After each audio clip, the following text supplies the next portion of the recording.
Or is it this thing? You shall see.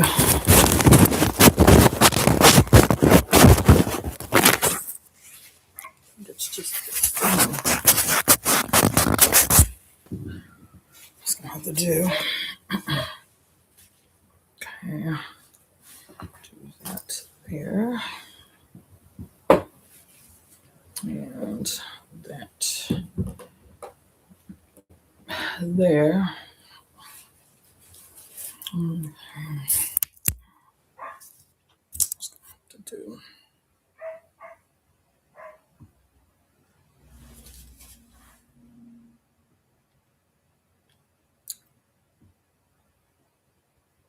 Mm-hmm.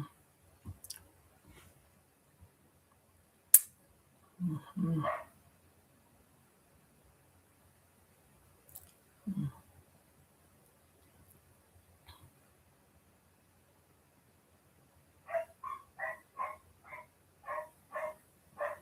Hmm.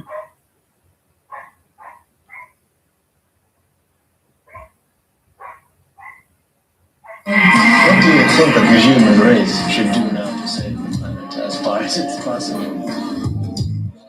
Well, the human race has always looked for freedom and set up rules and all kinds of standards for humans. Feels like another type of being comes on the planet, and he hasn't got any rights. But I'm supposed to ever thought about it. Benson said that there are other beings in the universe. Yo, chillin' with the hooligans, the Luca bands, just to scrub your back. Got the click clack, ready for the sneak attack. The needle say they need the wax. Somebody gotta fix the track. Soul train line round the corner just to get the crack. Glorified in the raps. I guess it makes them feel like gangsters, attracted to danger. Pain running deep, trying to mask it with anger. Running in the streets and they reach for the manger. Rockabye baby, the early 80s. Up the brother get Mercedes and pretty ladies. And broke niggas had to fight like rabies. And make your ship sail black super, all your mateys. You double S Ronald Reagan, we got them hating. Cause we give it so blatant, it's round dated. Scaly creatures got a plot to keep the pounds weighted. Then the charges, they go pound cake and strip you naked. Sometimes I ain't need, sometimes I feel free. Sometimes I need space, sometimes I say please. Sometimes I feel lost, sometimes I feel bound. Sometimes I feel up, sometimes I feel down. Sometimes I go right when ain't nothing left. Sometimes I got mine, sometimes I need help. Sometimes I feel lonely, sometimes I feel love. Sometimes I stay strong, and times I need feeling like an astronaut. Close your chatterbox, if you ain't talking about nothing, then let the chatter stop.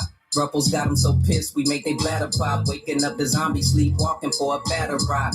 Charles Dutton, a nigga gets nothing. That's why you gotta take it, get your pastry when they cut it. The baby powder was the last gift of Ben Button. We may be going backwards with the jobbing and the shucking. Chicken heads plucking, Kentucky keeps them coming. Shots go blast, see a million people running. Car go fast, cop bullets keep humming. Nike boot on a black neck, cool running this country. They say I'm country, I keep the munchies. My people about to fall, I pull them up like a bungee. Chords resonate, it's all together like a onesie. The top is too clean, guess we gotta make it grind. Sometimes I ain't me, sometimes I feel free. Sometimes I need space, sometimes I say please. Sometimes I feel lost, sometimes I feel bound. Sometimes I feel up, sometimes I feel down. Sometimes I go right when ain't nothing left. Sometimes I got mine, sometimes I need help. Sometimes I feel lonely, sometimes I feel love. Sometimes I stay strong, and times I need hugs. In what country do you have that would give anybody any rights if they land?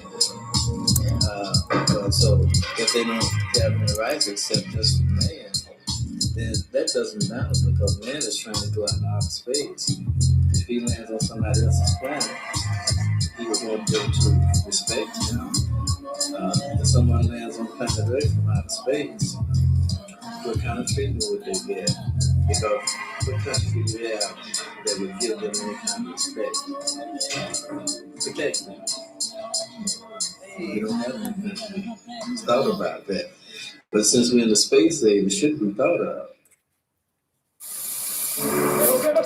Yes. This is for the Honorable Marcus Mosiah Garvey.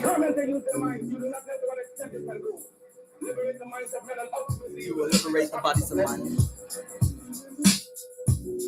Even if an Eskimo was chewing on a Klondike in the North Pole, he cool as my vibe. Yo, easy come, easy go, chillin', but you leave me no choice. Make it moist, hip hop is an easy hoe. They say they keep it real, but man, I think it's CB4. Easy bake oven, still racking up the easy dough. I hear the cupcakes, mouths need duct tape. Uncle Scrooge penny pincher sitting on plenty pay. Diving in the Benjis, they got plenty face. He got a plan to make his money do a figure 8. Look how we live today, begging for a handout. Instead we get the hook, they cooking at Peter Pan's house. He got that Tinkerbell special you could dance about. No foundation, but we still pull the hammers out. Ain't hard to kill him cause he look like me. Trying to find his own story in the book like me. Son kissed, he was well done, cooked like me. They even said Jesus Christ had a foot like me. If you roll it up, then it's gotta be fly. If the birdie don't fly, then I won't reply. I on the F right before the VI. Elevate yourself even underneath sky. If you roll it up, then it's gotta be fly. If the birdie don't fly, then the block don't cry. Key to the city, but we not gon' drive. In the backseat, head nodding to the vibe. The frequency. Yo, easy come, easy go. Sorry, but you leave me no choice. Have a voice, double quick to shoot your pinky toe. He got the hat low, puffin' on the stinky throat. Plotting as I spit this acid rain, dropping stinky flow. Get your umbrella, Ella sings a few tunes, more ruthless than Jerry Heller. Crackers on the chase, Vanderbilt, Rockefeller. Slade tells a story who profits from bestsellers. I know it's dismal and makes you think of Gizmo. 1:15 midnight, he laying on the kitchen floor. Stomach full, so you might as well get mistletoes and kiss yourself goodbye, cause they got drones that make a missile go through your front door. They call it big business. It ain't Islam, it ain't Jehovah's Witness. It's called power. They sacrifice souls to get it. I think the missing link is turned into the missing. Roll it up, then it's gotta be fly. If the birdie don't fly, then I won't reply. I on the F right before the VI. Elevate yourself even underneath sky. If you roll it up, then it's gotta be fly. If the birdie don't fly, then the block don't thrive. Key to the city, but we not gon' drive. In the backseat, head nodding to the vibe, the frequency. Baby, don't you know that you can do anything? Don't let anyone ever try to steal your dreams. You put your mind to it, you can't achieve you all the way. You are the frequency, the frequency. Make sure that you carry out the test under quiet conditions, without any background noise, and of course, don't forget to use enclosed headphones. Starting in 5, 4, 3, 2, 1.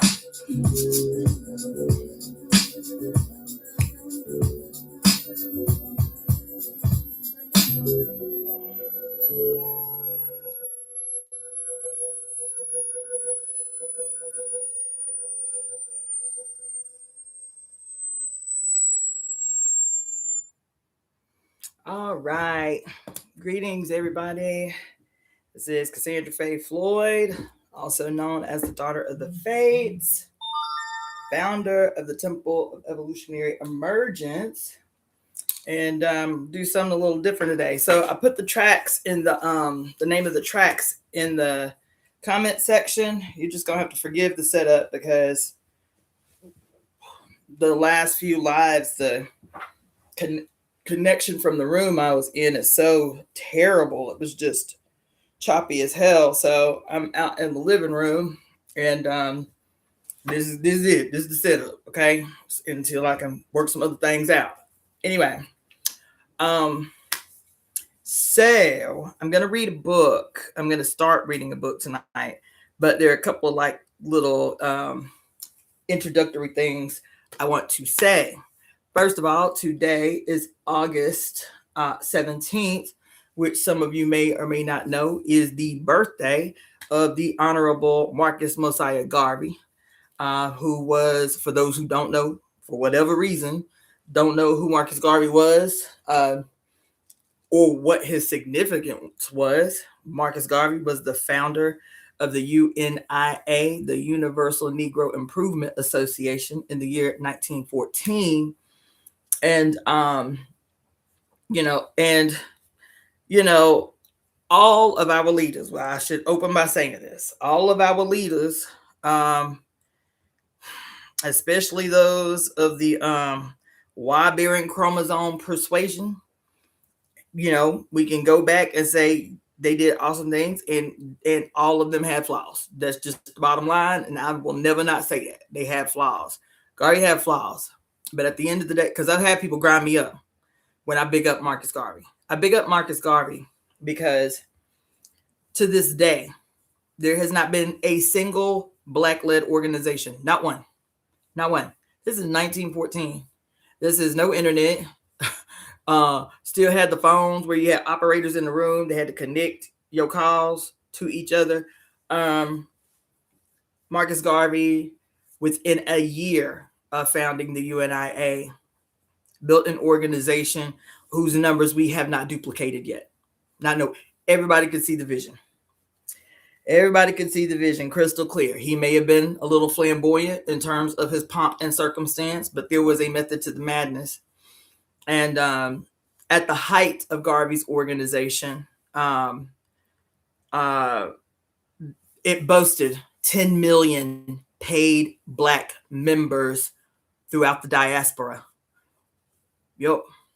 And you don't have to guess about whether those numbers are true or not, because I feel like it's something we're eventually going to have to do. It might have to be one of the 10 million things on my list of things to get to, one of these days when I am freed up to do that. But there's so much information coming out now, which I am really grateful for. But I feel like every day I'm learning something new. So I knew that J. Edgar Hoover got his start. His claim to fame was the successful infiltration of the UNIA, of Garvey's organization. That's how, J. Edgar Hoover. J. Edgar Hoover was in his 20s, ambitious young FBI agent. And they was like, look, if you can help us deconstruct this Negro organization, you have secured yourself a place up in this institution. The first Black person ever hired by the FBI was hired to infiltrate the UNIA. It's important that we know this.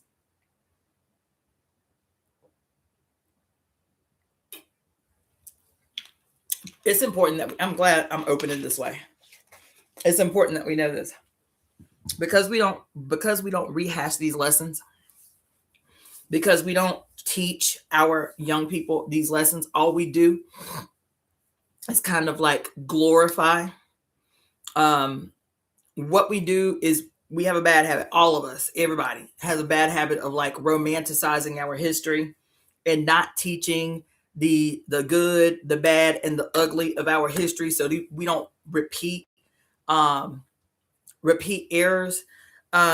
Because the first Negro hired to join the FBI, to become a paid agent of the FBI, was paid to infiltrate the UNIA. But it wasn't some random Negro off the street that got paid to infiltrate Garvey's organization. It was his best friend. As a matter of fact, there's so many pictures of Marcus Garvey, whether he's in a parade or whether he is in, his automobile or standing in front of his cigar factory or whatever. This Negro is in so many pictures. They were so close at the founding of the UNIA that Garvey gave him pretty much complete control over the Black Star Line, the first Black-owned steamship line was within the context of the UNIA.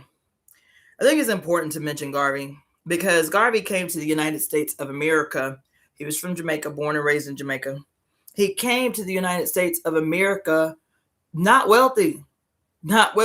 He made a little name for himself as a journalist, but he was not a wealthy man. And he came here because he'd heard about this dynamic organization that was fighting for the rights of Black people, the NAACP. And he went to the NAACP headquarters in New York and walked in the building, and there wasn't nobody in there but white people. And when I say white people, I mean Jews. That's what happened. That's not my opinion. That's what he said. He said he looked in the building thinking he was coming to join all the way from Jamaica this dynamic organization rallying on the behalf of Black folks. And then he went into the headquarters and there was nobody in the headquarter office but white-skinned Jews. He said he thought he had the wrong building. He said he thought he had the wrong building. And so he said, okay, I see what I'm dealing with right here. So I have to build my own shit. And that's what he did. And it's when I talk about, I haven't talked about it in a while, but when I talk about the importance of us having to relearn, reestablish how we learn history. And I keep talking about the importance of learning history in a web or learning history like water. I'll demonstrate because it's important now that I'm saying this out loud, which I had no intention, but it's Marcus Garvey's birthday. As a matter of fact, it's not only Marcus Garvey's birthday. I don't know how many people know. I don't think I'm mistaken. I might be by a day or so. But if I'm not mistaken, Marcus Garvey shares a birthday with Fidel Castro. Somebody look that up for me. I think today is Fidel Castro's birthday too. But I've been talking all month about the importance of August because so much globally, Black, because I'm talking about us, because August is Black August. I'll say something about that too, because I went to a Black August event this past weekend, and I have something to say about it. But I will say this, August, and we didn't know because as hardcore, staunch revolutionaries that do not color outside the lines of revolutionary politics, it makes it impossible for us to be scientists. First of all, it makes it impossible for us to see the strands of connection, even inside those ideologies, philosophies, cultural identities that we don't resonate with, that we don't recognize as having a connection. We live on a singular planet. Okay, so it was the 13th. All right, thank you so much. Castro's birthday was the 13th. Thank you for that. I knew it was close.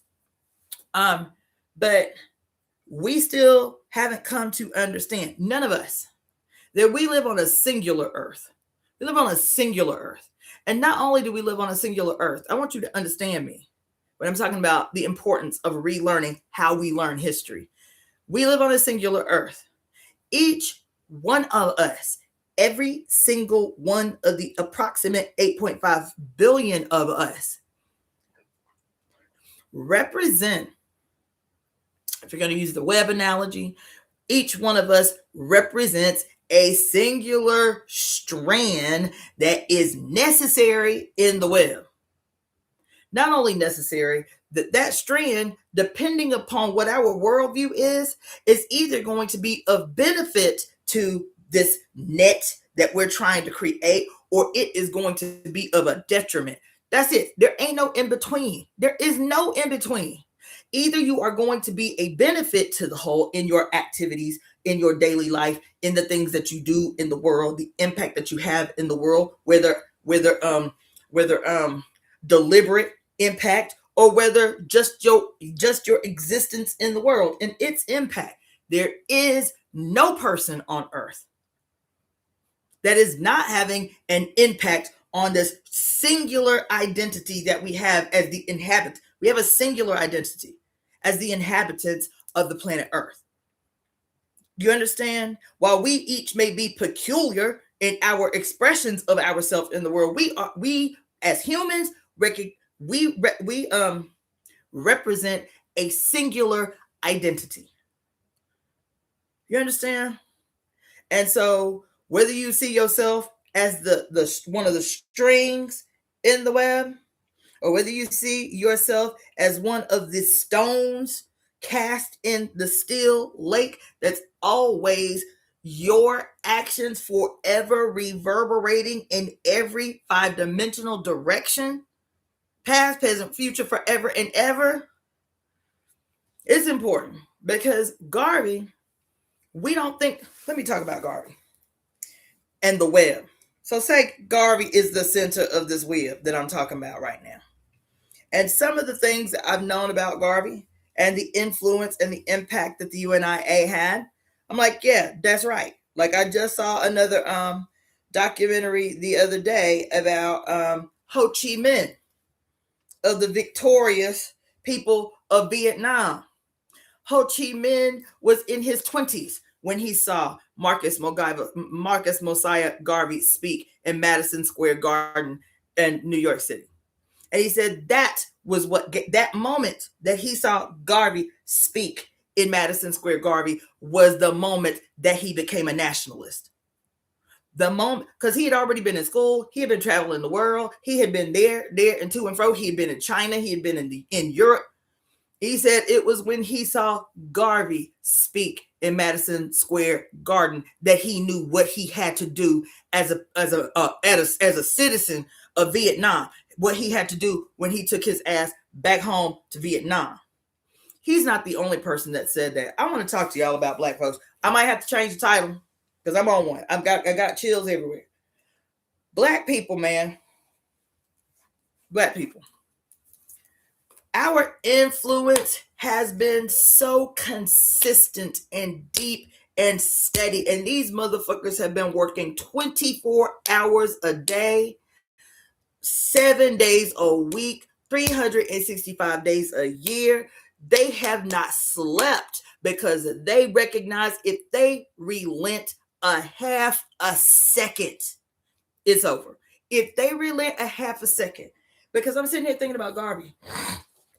I'm thinking about the 55,000 people that marched through the streets of New York in uniforms, the Black Cross nurses in uniforms, in the tune of 2,000 Black women. This is at the turn of the century. This is in 1914. This is in 1914. Such a serious contradiction that the state say, look, any of y'all Negroes want to join the FBI? Because we got a problem. We got a problem. Not only that, his influence was so far reaching. Imagine this string of connection. So this is Garvey here in the center. This string of connection, Ho Chi Minh, that goes out and sets a whole new standard for guerrilla warfare in the modern age. Becoming emboldened by a speech that he sees by a short, dark skinned Black man in New York City. Ho Chi Minh. Not only Ho Chi Minh, did you know that Marcus Mosiah Garvey, I'm convinced of it. Now, I ain't read it nowhere, but this is bringing the strands together that they don't bring together for you. I'm reading a story about the Titanic and J.P. Morgan, and how J.P. Morgan, supposedly the reason for the Titanic was to get rid, this is the conspiracy theory, was to get rid of his competitors. So he invites his competitors, his three competitors to this elaborate, thing on the Titanic. And then at the last minute, he gets off the Titanic while his competitors remain. And then they end up dying in the Titanic. Did you know that the Titanic existed at the same time that Marcus Mosiah Garvey had launched the very first ever, not only ever period, because it hasn't happened again since. When the UNIA launched the Black Star Line, it was such a slap in the face of empire that just a half a second, literally half a second, after the end of 246 years of slavery, not just in the United States of America, throughout the entire Western Hemisphere, that just 246 years after the end of slavery, after 246 years of enslavement, that what was it? 30, 35, 40 years after the end of slavery, this audacious, short, Black man with stereotypically big African features comes on a boat from Jamaica, creates an organization that boasts 10 million Black ass members the globe over in less than a year. And the first thing he gonna do to let y'all know it's real is start building factories all over the Northeast. laundry mats, what do you call it? What's the other thing? Dry cleaners. This is in 1914. Cigar shops. What else? The Black Cross nurses, where Black folks, for this period of time that they was in the Northeast, Black people did not have to attempt to try to get medical help and emergency help in the white ass institutions that hated their very existence. Who else? Just taking advantage of the enthusiasm, the vision that Black people had to be able to do some shit. The Black Star line wasn't just, quote, to be able to facilitate our own shipping of food and so on and so forth, which it was. But Garvey, the UNIA, was actively in this research, actively engaged in this communication with Liberia to be able to free up land, because that was his main thing, was repatriation. If you want to stay here, cool, but if you don't want to stay here, you ain't got to go blind. We are facilitating this relationship with Liberia so that we can start making sure that Black people are able to go back to Africa if that is what they want to do, and they do not have to start from scratch. They will have an active relationship with Black people on the ground. It was your beloved W.E.B. Du Bois in his relationship with the states that sabotaged that relationship, so that now, to this day, Liberia is a damn colony of the United States. W.E.B. Du Bois did that in his hatred. His outstated, it ain't my opinion, his outstated disdain and hatred. So much so, the main thing that he always talked about when he talked against Marcus Garvey was his Blackness, how Black he was, how Black he was. We have to know this history. Garvey had a direct relationship to what would be in 70 years. In 70 years. Yes, in 70 years, because the damn Vietnam War lasted a decade. And so Ho Chi Minh was a young man when he saw Garvey in Madison Square Garden. He was a young man. So look at pictures of Ho Chi Minh. Ho Chi Minh was a gray hair man when he set that shit off in the Vietnamese Communist Party. Plus, that was the reason that Ho Chi Minh chose the yellow star, was because Garvey chose the black star. Everybody at that time, Black, everybody at that time, Asian, everybody at that time, South American, was the only opposition that they had was the Communist Party or socialism or communism. That's all they had to go on as some kind of science to make a revolutionary struggle. So everybody would take up the red star. As soon as they said, okay, we're going to make a revolution, we're going to form this organization that's going to stage a contest with our oppressors, everybody was accepting that the only way to do that was the science of communism and socialism coming out of the Soviet Union. And Soviet Union was the only institution, if you will, that had the resources to give arms, to supply arms to these struggles, these revolutionary struggles that was popping off all over the place. Let me just tell you, we got to learn history, because at the end of the day, here we are. Communism as an ideology, socialism as an ideology, and is what, 150, 156, 158 years old, maybe more than that. I might be tripping. It might be more than that. 88. Yeah, it's older than that. But 150 plus goddamn years of socialism and communism. And I'm going off on a tangent because, first of all, what Garvey did was incredible. And the evidence of its incredible influence and impact was, for that decade, all of these white folks was scrambling, while at the same time trying to make it seem as though this thing that he was building was not as significant as it was. Behind closed doors, they were scrambling. So what I hear is that when he builds the Black Star Line and starts immediately not buying one ship, what was it, 4 ships that they bought right away? I met a brother. He just passed away a couple of years ago. I met a brother who said that he was a teenager when they started taking short trips. They started offering short trips out into the ocean and back on the Black Star Line, that he was on the first launch. He was obviously an old head. That he was on the first launch of the Black Star Line in the early 1900s. So the Black Star Line, from what I can gather about the story about the Titanic and putting things together, the Black Star Line was launched at around the same time that the Titanic was launched, and it was launched by it was owned by JP, what is his name, JP Chase and Morgan or whatever the hell. And I was like, and the way this particular documentary, which was only about the Titanic, but it was like stuff started coming out in this documentary, I was like, yeah, okay, so he has some competition over here with these dudes.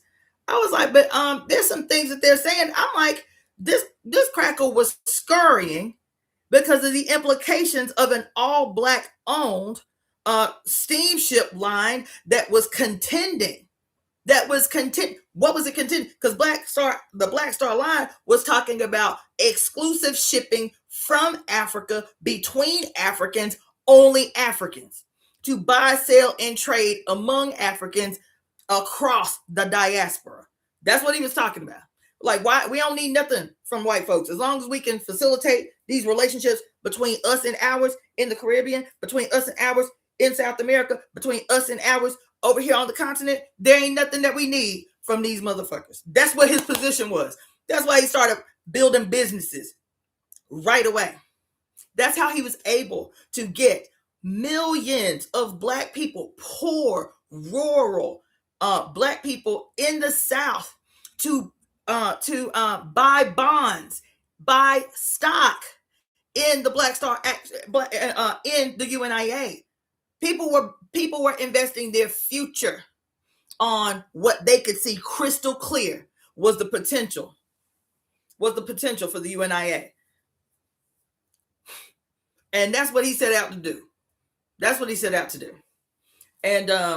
And he was so principled about it. So, there are people that got issues with Marcus Garvey, but the one thing that they cannot say is that Marcus Garvey had any history of doing dirt to Black folks. As a matter of fact, at the end of the day, the only thing that the state could get him on at that time was so-called mail fraud. Do you know that's what they finally took him down for, was some bullshitting ass mail fraud? Don't it sound very similar to anytime Black folks are doing the right thing, being above board, quote, crossing all the T's and dotting all the I's that y'all put in place that y'all conveniently don't have to abide by, that the only thing that they can get them on is some, quote, tax fraud or tax evasion. Isn't that interesting that that's the only thing you see Black people get caught up for? And I'm going to tell you, it's my personal position that, and I've said it before here, that once the temple is, doing what it needs to be doing, established the way that it needs to be established, we are going to have a process. First of all, we're going to have a minimum of 3 accountants, that are going to be crossing all the books. Each accountant is going to be taking their own set of books, and then every quarter we are going to be crossing them against one another. Because it just seems to me every time you turn around and they want to slander some Black person, they want to, quote, keep some Black person in line, and they ain't got nothing on them because these Black people don't be falling for the okie doke like most of these people. I thought this thing was going to be better. I don't know what the hell. I don't know what the hell.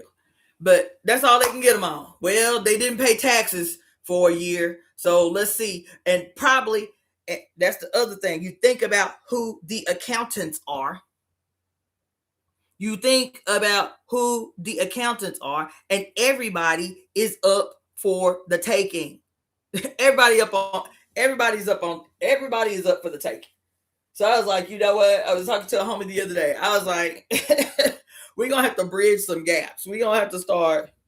Now, I didn't mean to get off on that, but This thing with Garvey. So I was like, okay, so there's another connection. Garvey and Ho Chi Minh and the impact that a single event, a single speech that he sees Garvey make when he is literally in his early 20s that changes the fate of Vietnam. That's how you have to see the shit. Then JP, what's his name? JP Morgan, the first billionaire in the history of this country, decides that oh no, this represents a problem. These Negroes over here buying up buildings all over New York, renovating, building factories, not single businesses. They were building factories. Everybody that quote bought stock in the UNIA was getting immediate returns on their investments. How dare they be going over to a whole nother country in Africa talking about setting up a black repatriated state in the center of all this colonial progress we done made in the continent? This wasn't but 14, 15, 14, 15 years after the Berlin Conference, when the goddamn Pope carved up Africa, the borders that you know in Africa right now, carved up by the goddamn Pope. As a matter of fact, guess who? Look at how these strings be connecting. Guess who presided over the Berlin Conference? The pontificate that this goddamn Pope sitting in the goddamn Vatican right now, the pontiff, what's his name? The pontificate, is that what you call him? The pontiff, whatever the fuck. The Pope, Leo the 13th, that this Negro adjacent, New Orleans born Pope that everybody loves so much because he is the first in many ways. This Pope, Pope Leo the 14th, whose birthday is my birthday, September the 14th. He is exactly 20 years older than me. That's going to stay blowing my mind. And the person that he fashioned his pontificate after is the motherfucker who presided over the Berlin Conference that carved up the colonial borders that you know as countries in Africa right now today to what do you call it? More easily facilitate the extraction of resources. Why y'all keep beefing? Why y'all European countries that are so supreme and superior to everybody else, you what you call it, civilized men, why y'all beefing over the loot? All we have to do is sit down at a table. What did they call it? The Scramble for Africa. That's what the Berlin Conference was called. That was the nickname, the Scramble for Africa. What piece you want, Portugal? What pieces do you want, Spain? What pieces do you want, Germany? What pieces do you want, England, France? Tell me what pieces you want. Let's put Africa on a big old giant wall so we can just divvy it up. So many of the countries' names right now today are based off what loot they were extracting from those colonial borders that they drew.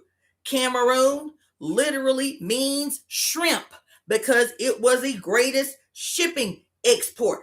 That's why.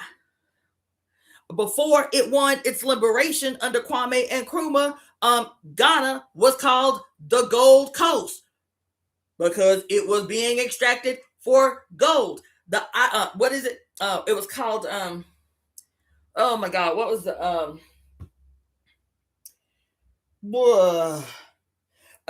Côte d'Ivoire. Côte d'Ivoire is the Ivory Coast because of the slaughter of elephants and rhinoceroses for the ivory to make billiard balls and keyboards, keys for the piano. Or the crackers would just name their country after themselves, like Rhodesia, which is today has been returned to Zimbabwe because of the radically revolutionary, victorious people of Zimbabwe. You understand? So it's important to talk about Garvey. It's important to talk about those leaders, and there's so many more. Garvey didn't emerge in a vacuum. Garvey did not emerge in a vacuum. Garvey was not the first to be talking about a Back to Africa movement. His predecessor, Martin Delany, who was a giant among men, had for 30 years been talking about as soon as we get up off these plantations, we gonna have to stage a contest, not just to get up off these plantations, we gonna have to go back home. That was Martin Delany, who most of us do not know.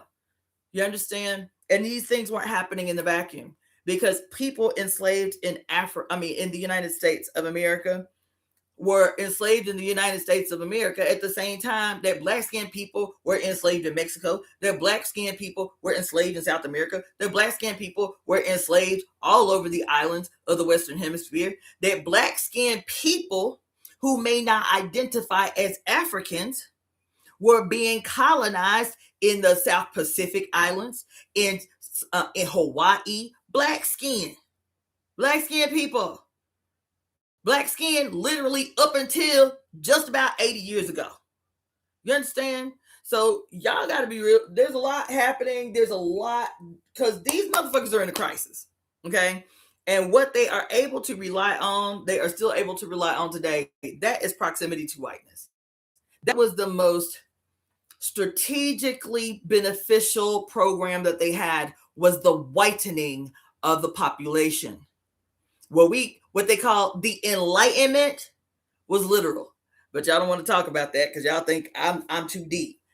But the Enlightenment was not.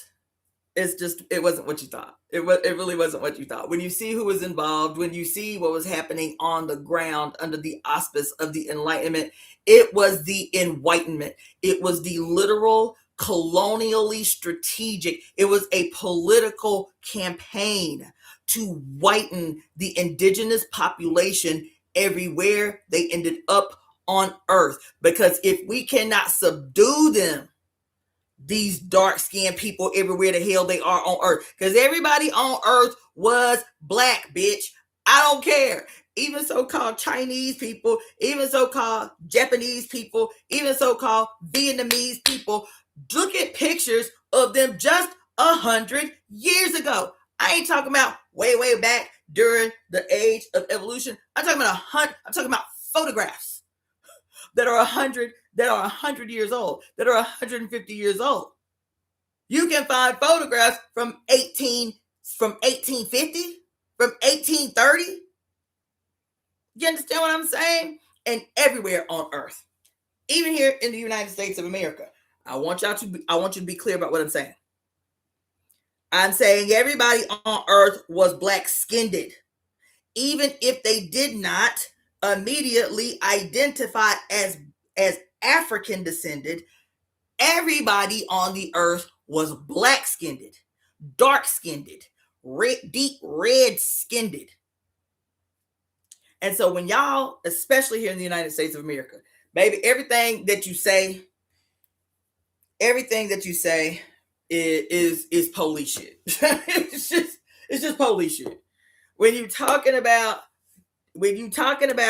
indigenous people of North America, when you talking about indigenous people of Canada, of the United States, of Mexico, and y'all be saying that dumbass shit, I understand for a small percentage when you talking about $5 Indians and these white people and Jewish people. White people and Jewish people who made it their mission to weave their webs up inside reservations. Yes, but that is not the majority of people. And I can guarantee you that y'all saying that shit ain't been on a reservation. Not one. Don't know no native people. You understand? And so when you find, like is common out here, native people, indigenous people, the indigeneity is not null and void because they were the victims of political miscegenation. Listen, I want you to hear what I just said. Their indigeneity is not null and void because they were the victims of political campaigns of miscegenation. genocidal campaigns of miscegenation. Marcus Garvey talked about that, by the way. Marcus Garvey talked about that in the Philosophies and Opinions of Marcus Garvey, speeches delivered by Marcus Garvey from 1914 to 1922. He talked. It was like he had a crystal ball. He didn't have to have a crystal ball because he had plenty of W.E.B. Du Bois out there in the real world trying to sabotage everything that he put on the ground. W.E.B. Du Bois in his theory of the talented tenth and shit. He didn't need a crystal ball, but he said miscegenation was going to be the thing that destroyed anything that resembled Black progress and a Black revolutionary movement, because miscegenation was so effective to forcefully dilute the population, creates in the minds of the descendants of this arrangement mixed loyalties. He even made a distinction. Not only him, Frantz Fanon did it too, bitch. So did. And black skin, white mask. That if you have mixed loyalties, people are always going to side with power. He said, unless they got a Black mama. That's what he said. That's what he said 100 years ago, y'all. He said, unless they got a Black mama, they cannot be trusted. That's what he said. Before we knew anything about the mitochondrial DNA coming from the mother only, right? Before we knew anything about that, he said, look. He said, now look, you may have mixed race people that want to come up into the movement, and that's fine. But we need to know who their mama is. That's what he said. He said, we need to know who their mama is. Is their mama white or is their mama Black? Because it will tell us everything that we need to know for our own personal security as an organization. Their loyalty is going to be mixed. If their mama is white, they probably going to be the police. That ain't going to be all the way across the board all the time. But 90% of the time, if their mama is white, their loyalty is to their mother. Their loyalty is to their mother, whether she white or whether she Black. Now, we can make that a scientific statement when we know now, all these years later, that the mitochondrial DNA always exclusively comes from the mother. There might be a scientific basis for that. It might be something that can be healed and resolved at the genetic level. But he understood. He said, look, if your mama is white, we might have to put you through some other rigors. You just can't be up in here because your daddy Black. Read the Philosophies and Opinions of Marcus Garvey. He said it. He had a whole chapter in that book solely on miscegenation and the dangers of miscegenation to any kind of Black progress, any kind of liberation struggle, without rigorous things in place to secure oneself. If people coming up into your organization mixed race and their loyalty is to their white mama. I'm just saying. I know I sound like I'm going off, but we got to get into this history, man, because when I saw that damn thing on the Titanic and the dates that overlapped with what the UNIA was doing, I said they'll never admit it. They'll never admit it. But just 35 years after the end of slavery, 40 years after the end of slavery, how dare these Black people come together and damn near destabilize what it was we were trying to build. When they talk about the establishment of the of the Federal Reserve, and the timeline overlaps of what was happening within the UNIA, I said, the overlaps of what was happening with J. Edgar Hoover's, that was his only assignment, is we got to dismantle this shit from the inside out. Now, do what you got to do. If it means that you got to hire some Negroes for the first time, do that. But this can't stand. Not with what we're trying to build, not with what we're trying to do. And so you white people in particular, y'all need to stop relying on Black people to teach you everything. Yeah, y'all have had access to stellar education. This history exists, and not even difficult these days to find out how you, as working class white people, as regular everyday white people just trying to survive and make a living in the world, but your default is always white nationalism. Your default is always evangelical supremacy. Your default is always, who can I get over so that I can get up? I'm telling you, you are going to be responsible for your own demise. Ain't nobody on this continent responsible for your conditions but you, period. And if you want to stand on the right side of history for a change, it will behoove you to stop talking and listen for a change. And it better be to somebody black and somebody female. That's it. That's it. That's the only way forward for any of you.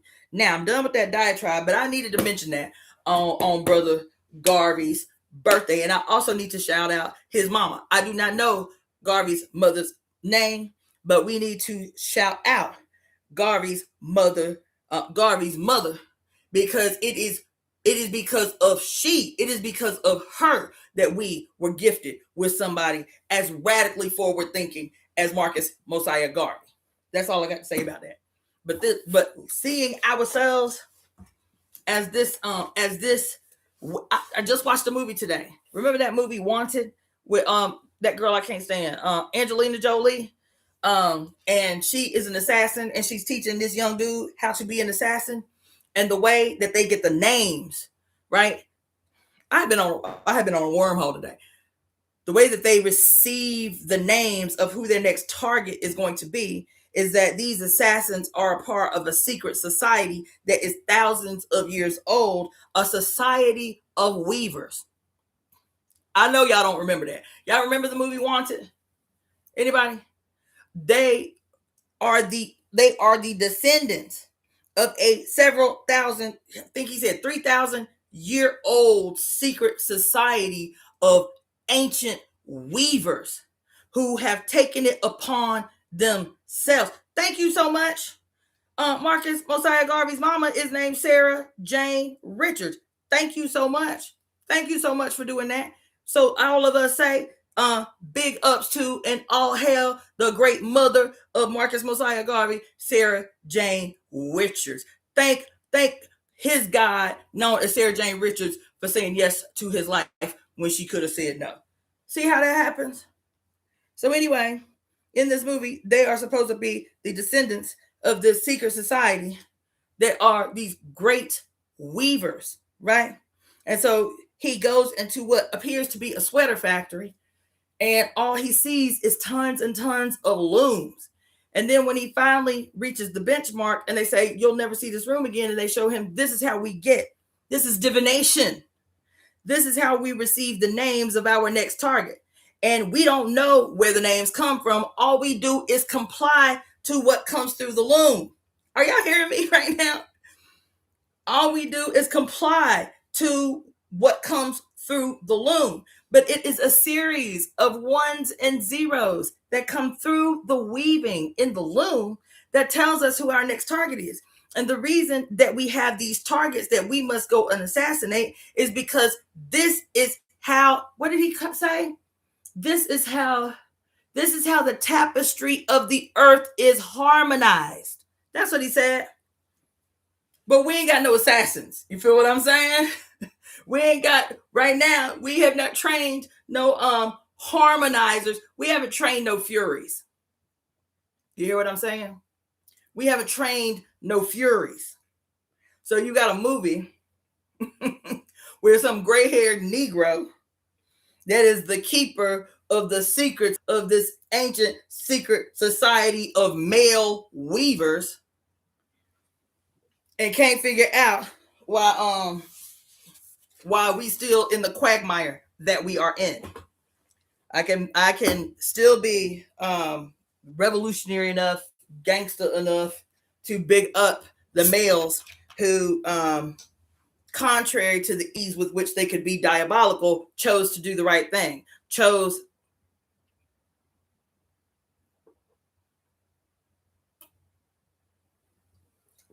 to put themselves forward. Like Thomas Sankara said, to either betray or fulfill their destiny. So big ups to Marcus Mosiah Garvey, especially given the black organizations, so-called black organizations that he was surrounded by at the time, because that was not the only light-skinned, white-skinned led organization that was on some other shit at the time that the UNIA emerged. And it represented a real problem And we haven't duplicated an organization of that magnitude since. In no way. Not religiously, not politically, not spiritually. We haven't even come close since they were able to successfully dismantle at least the UNIA in its presentation during that period, during its heyday. I know I went off on that, but it's Black August. You understand? A 17-year-old Jonathan Jackson, a 17-year-old Jonathan Jackson. As a matter of fact, what day was that? Did I miss the date? I think I missed the date. I think it was the 13th too. But a 17-year-old Jonathan Jackson, excuse me, stormed the Marin County courthouse with miniguns and makes an announcement when he walks up into the courtroom and sees all these brothers in the courtroom waiting they turn in trial. And what did he say? He said, "Anybody with me?" And I think it was 3 brothers. Ruchelle McGee was one of them. I don't remember the other 2 brothers' names, but they stood up. They was facing trial right then in the courtroom. He said, "Anybody want to come up in here with me? I came to get my brother out of prison, George Jackson. I came to get my brother out of prison. Anybody want to do this thing with me?" And these brothers stood up and handed guns to each one of them. I think the oldest one was 22.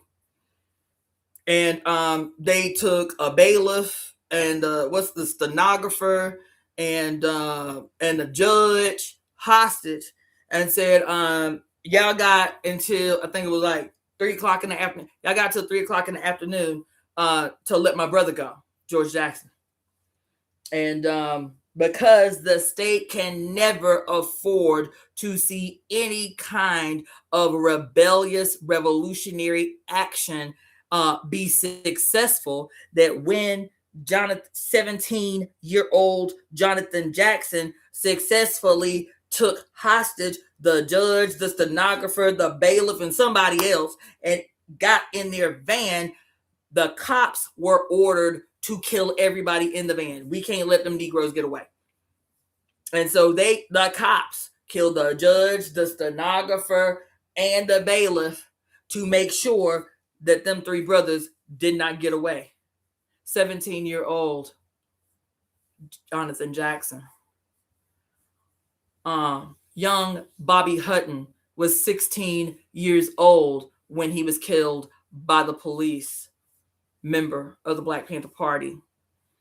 The list just goes on and on and on and on. Big ups to the liberators of Assata Shakur, who made it possible for her to not have to spend the rest of her life in some diabolical, treacherous American prison where she would be assaulted, and she had been assaulted and the like.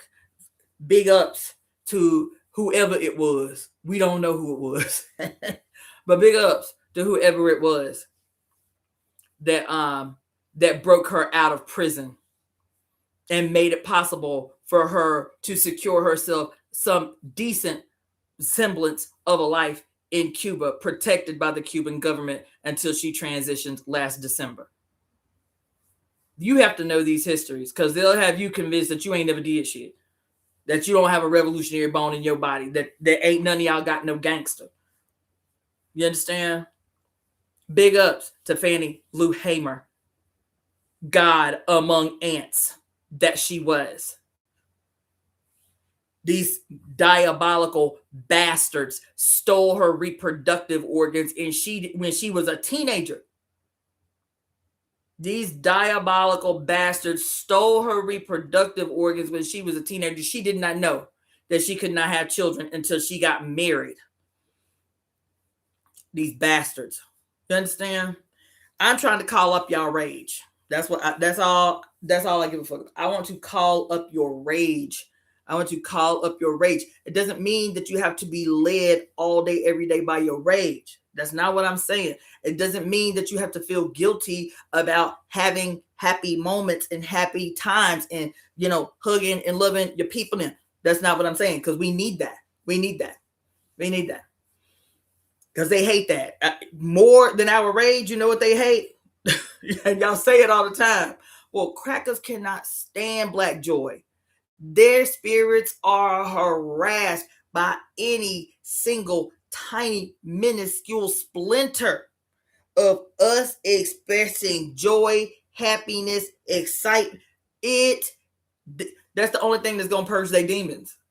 That's the only thing that's gonna purge they demons. We have to be like, if we gonna do this thing, if we gonna do the rage thing, we got to do it like Khalid. We got to be laughing and dancing and screaming, and got to have what's the most ghetto offensive music you can think of, like some kind of trap music or crunk music, but like with some revolutionary lyrics. You feel me? Like trap music, but like gangster, like revolutionary gangster, turned all the way up when we enter into the battlefield. You feel me? Like that type of shit that we know irritates their spirit, irritates they demons. You understand? Booty shorts on when we go into battle type of shit. I don't know. But so I want to call up your rage. I'm being deadly serious. I want to call up your rage, man. Because they really believe that they have done a successful job at making sure you don't remember who you are and who you hail from. They love it when they hear black young people disconnected from themselves. I ain't my ancestors. Motherfucking right, you ain't your ancestors. But you better be calling up their rage. You better be calling, because you ain't got the stilo they got. You don't have it. You don't have it yet. You don't, because you hadn't had to use it. You understand? Your life has not been what their life was. No, you right. You are still connected to your ancestors, but you ain't them yet. You ain't them yet. You ain't them yet. You ain't them yet. So if you say that shit, yes, strategic ruthlessness and intentional joy. I love that. Come on in the room. Love it. Come on in the room. Come on in the room. Come on in the room. Come on in the room. Baby, come on in the room. Because this thing about Garvey today, this thing, so many things. This thing I watched Wanted today, and this old ugly ass Morgan Freeman talking about some we hail from a 3,000 year secret society of weavers that are here to restore harmony on the earth. Bitch, shut up. That should have me so mad today. That should have me so mad. A white girl, a scrawny ass white boy, a old ass white haired Negro who swear he ain't black. These who gonna restore the world. These are the governors of the loom. These are the keepers of the secrets of the weavers, and you can't figure out why this shit is a whole motherfucking mess. How these motherfuckers is literally running through the planet, threatening to create a desert Earth.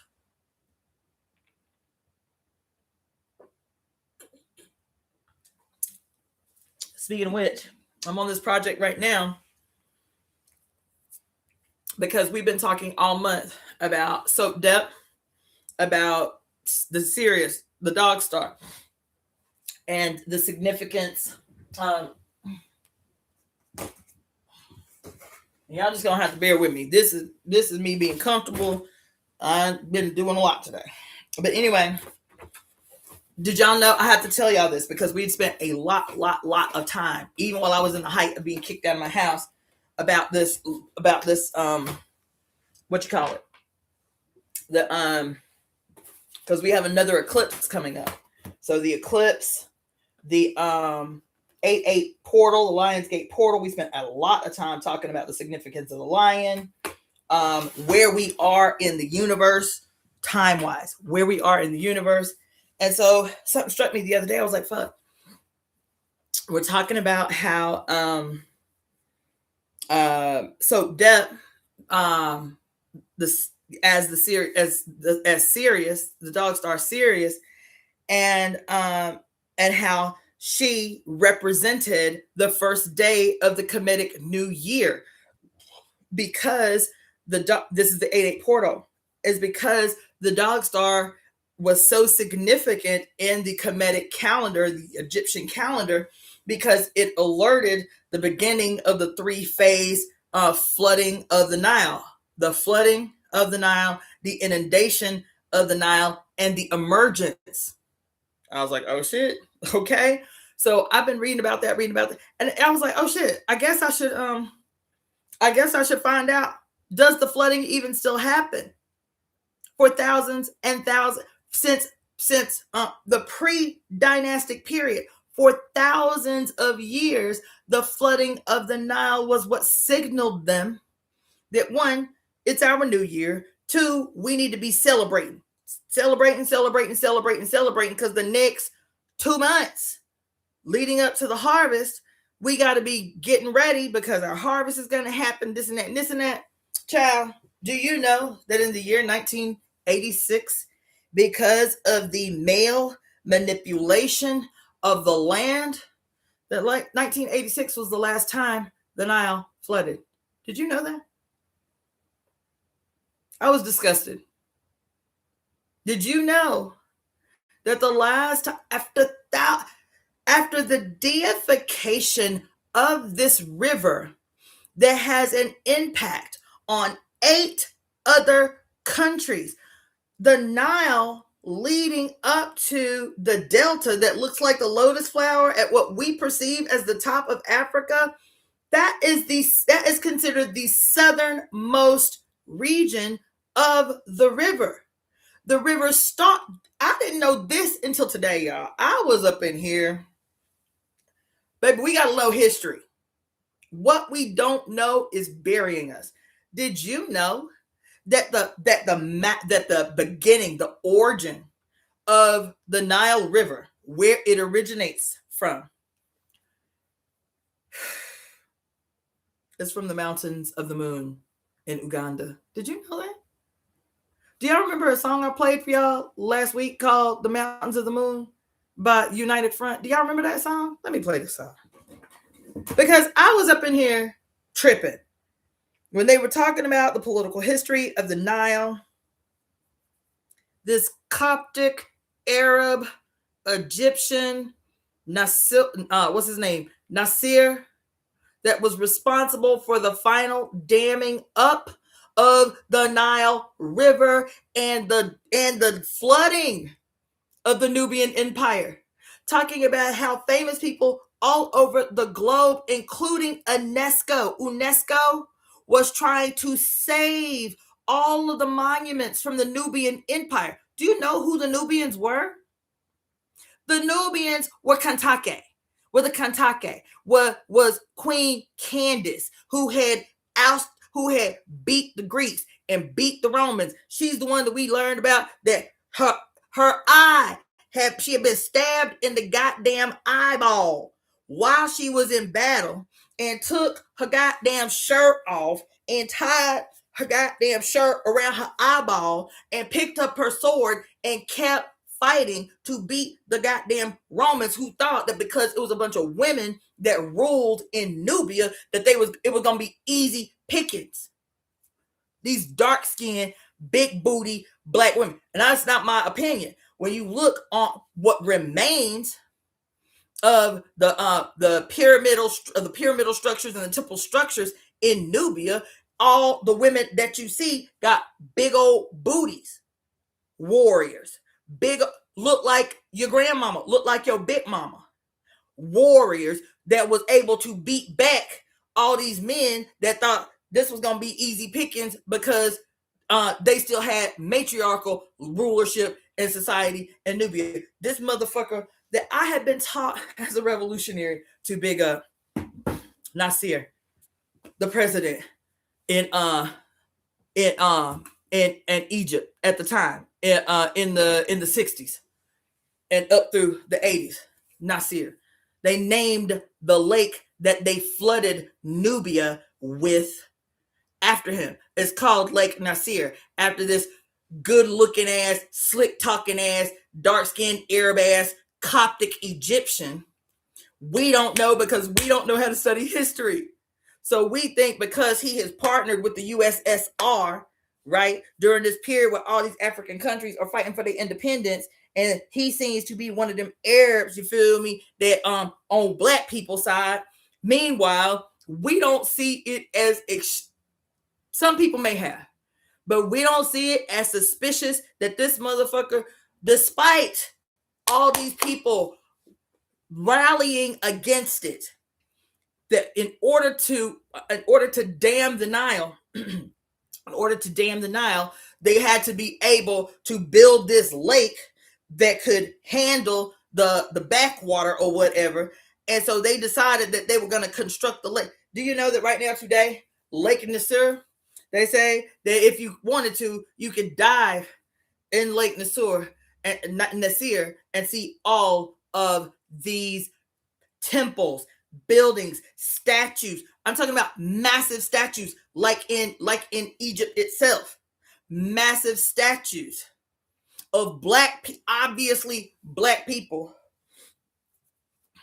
black women at the bottom of Lake Nasser. It had such an so the last time the Nile flooded was 1986.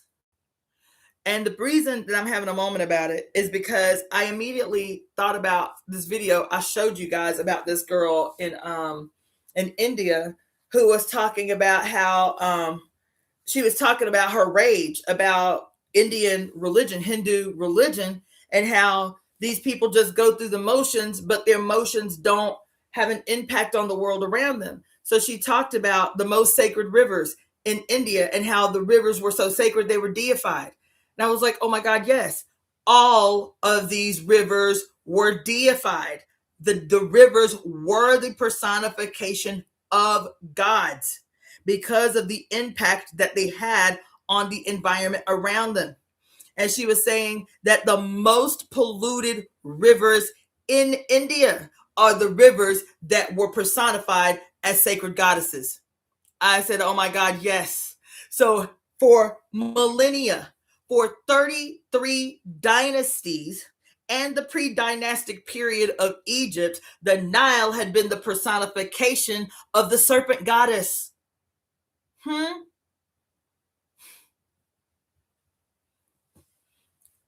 So it made sense that some Muslim, Arab, Coptic, Egyptian, some implant that hates women, some implant that whose religion teaches him to hate women, would come in and say, we gonna dam up this Nile. And not only are we gonna dam up this Nile, but we gonna take that as an opportunity to flood the memory of the blackest, most successful women's leadership, which was the Nubian Empire. They took and their pictures. I was up in here. Oh my God. Pictures of cranes and what you call them? Cranes and shit. Dismantling massive building size statues of Nubian leaders, literally brick by brick,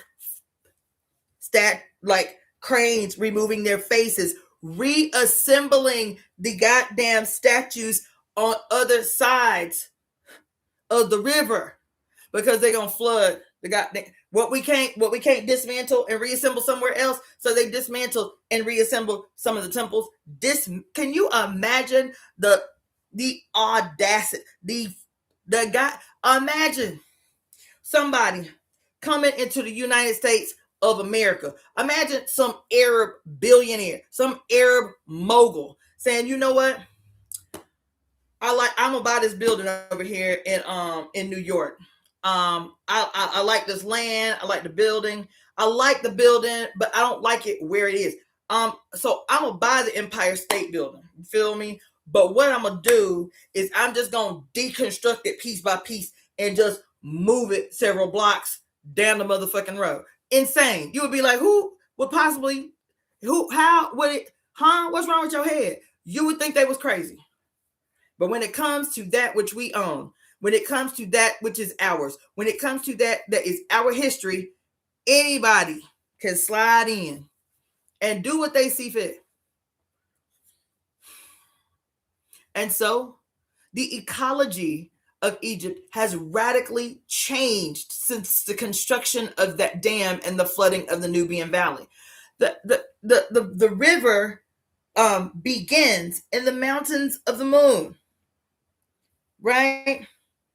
The mountains of the moon in Uganda were so sacred. I'm reading about it on Wikipedia, about how there have been writers from other countries since the BC era that have written about the majesty of the mountains of the moon in Uganda, from which the Nile Valley River begins and flows, what we perceive as up, flows south to Egypt. 9 countries relied on the integrity. Do you know that so much that we just see as hieroglyphic characters were named after the different separations and tributaries of the Nile? They were that deified. The white Nile, the blue Nile, the black Nile, the red Nile.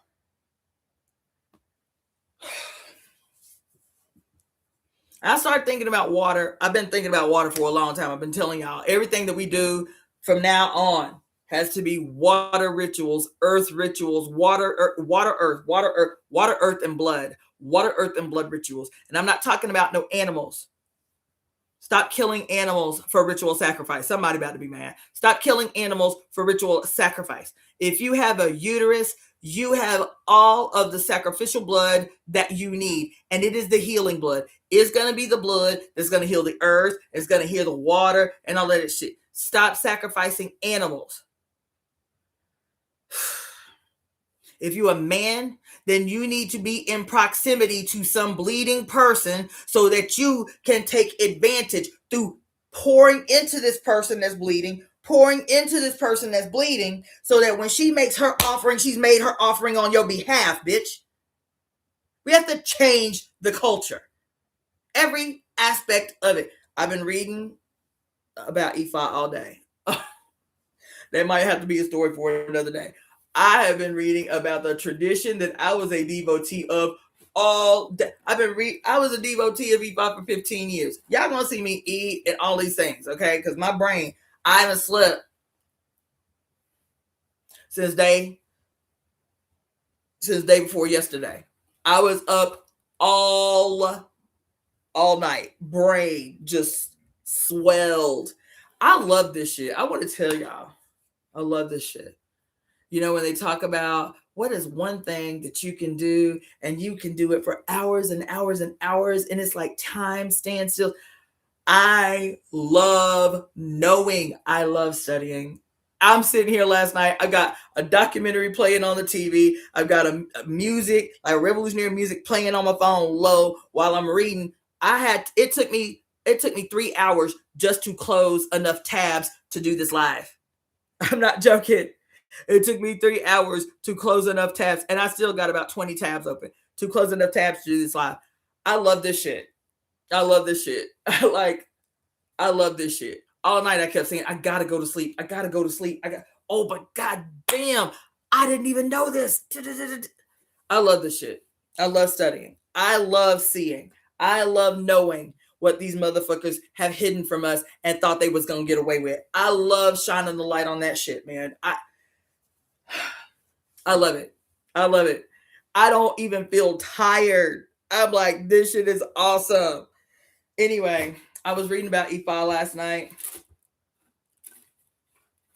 Baby. Yeah, you know, we've been talking a lot about like what's her name? Barbara Moore, Monica Zhu, Mary Daly, Barbara Walker.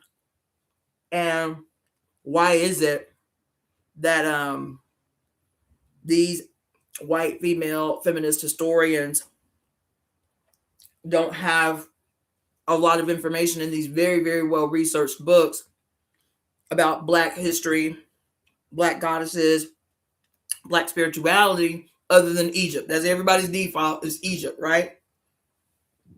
I'm reading about Ifa all day. I'm like, oh, oh,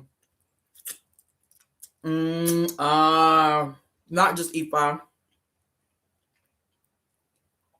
I read, I don't know, 3 or 4 articles on the Dogon tribe, in what is it? Is it Malawi, maybe? My these so-called creation story basis for the widespread practice of FGM, a female genital mutilation, based on the inversion of the creation story. Some male creator. Listen, I couldn't believe this today. Molly, thank you. Yo, the Molly creation story, first of all, is about some male deity named Amma. When, anywhere on the earth, have you heard of a male deity, a male anybody called Amma? Amma means the same thing everywhere on the earth except apparently in Mali. Amma means mama or ma. So this quote, male sky god deity named Amma gets with the earth god, right, who they don't give a name to. They just say the earth goddess. And because he envied her clitoris, I'm telling you, I read that right there on the People in website. Because he envied her clitoris and she refused to let him bind with it. Do you hear what I'm telling you? Because she refused to let him bind with her clitoris, and her clitoris took the form of a mighty termite mound, right? Her clitoris took the form of a mighty termite mound.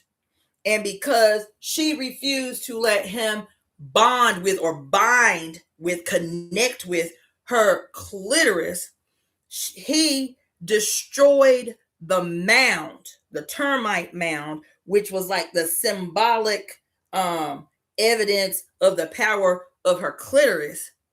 He destroyed the termite mound and then left the earth. There's that separation again. Left the earth.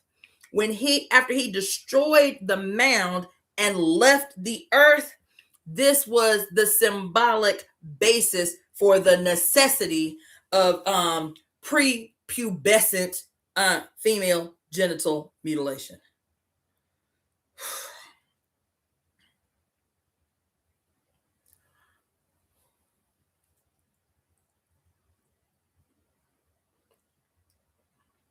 We, when reading The Great Black Mama of Creation, learned that the letters A and O were both feminine. Didn't we learn that?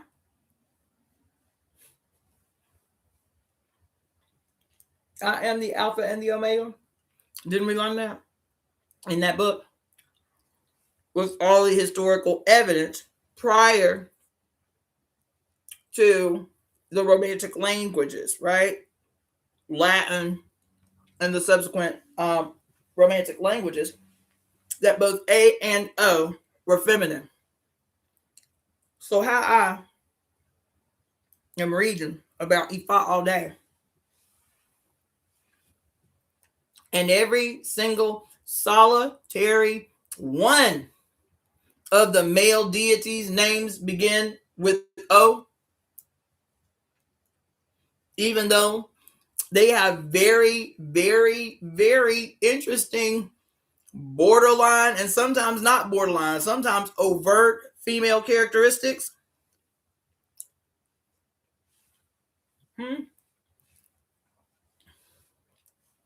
Yo. Anyway, let me read this book. I do that to y'all all the time. One of these days I'll split this video in half. I ain't gonna promise it's gonna be no time soon, but I'm gonna start reading this book. But all that to say, happy Black August. We gotta liberate the Lord, liberate the water, liberate the land, liberate the humans, usher in the new eon, the new era, the new age. All right. So, one more thing I will say. This book I'm going to begin reading tonight was gifted to me this past weekend when I was invited to go to a Black August event in South Central LA. The blackest remaining area in the city, South Central. The event was held at a bookstore called the Strategy and Soul Afrocentric Bookstore, opened by a Jew, funded by a Jew. This Jew proceeds to tell us in the event that he, quote, hand curated all the books in the bookstore. So he chose every single book that's in the bookstore called The Struggle. What did he call it? The Strategy and Soul Afrocentric Bookstore in the middle of the last remaining black ass community in this city.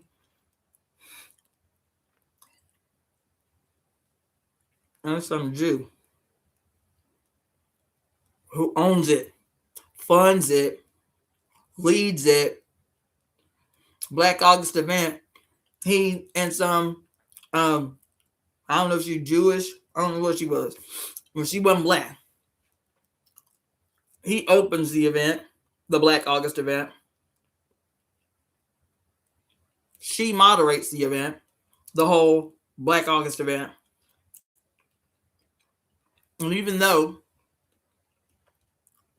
we have 3 black people on the panel and the Jewish white boy, it's like I walked in there. There must have been 75 people there. 75, maybe 80 people there.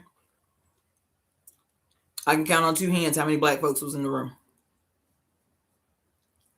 In a place called the Strategy and Soul Afrocentric Bookstore in the blackest community in the city,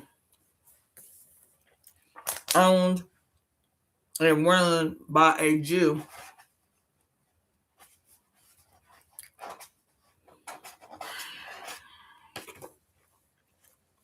And it's managed, the director,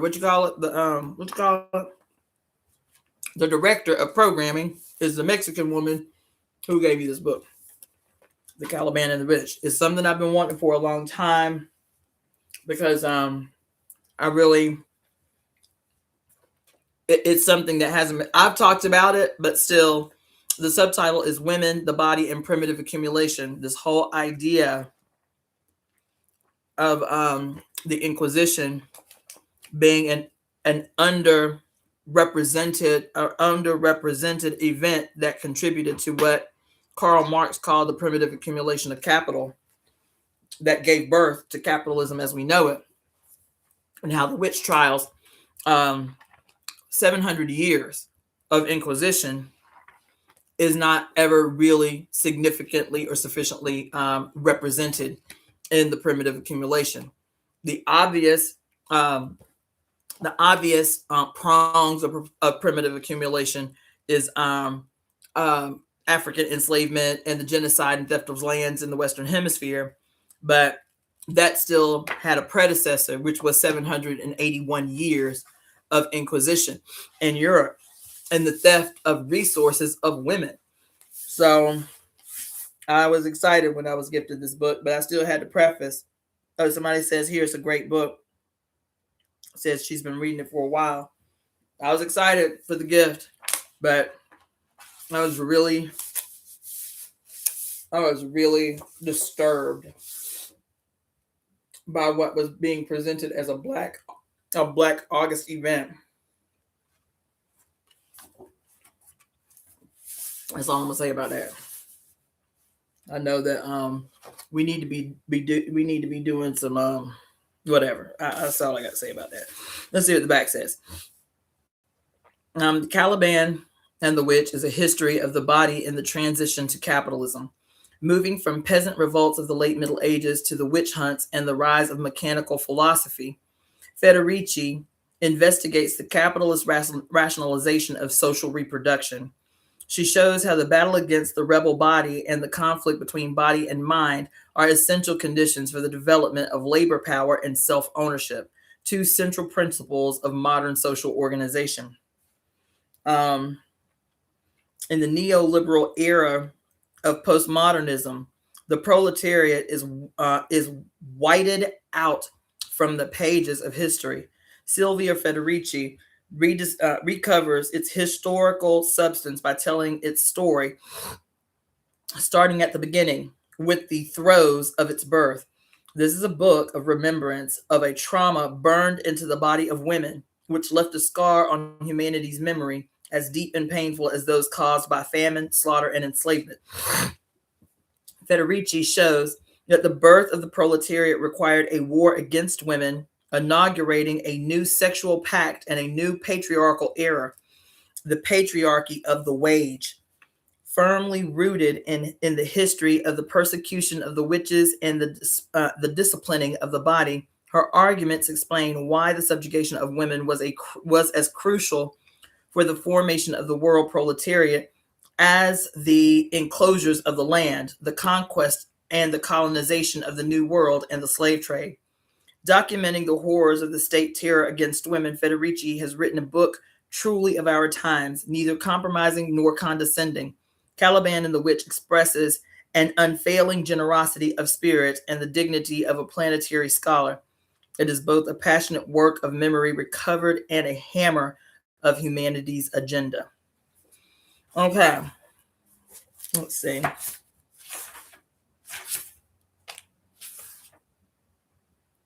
All right.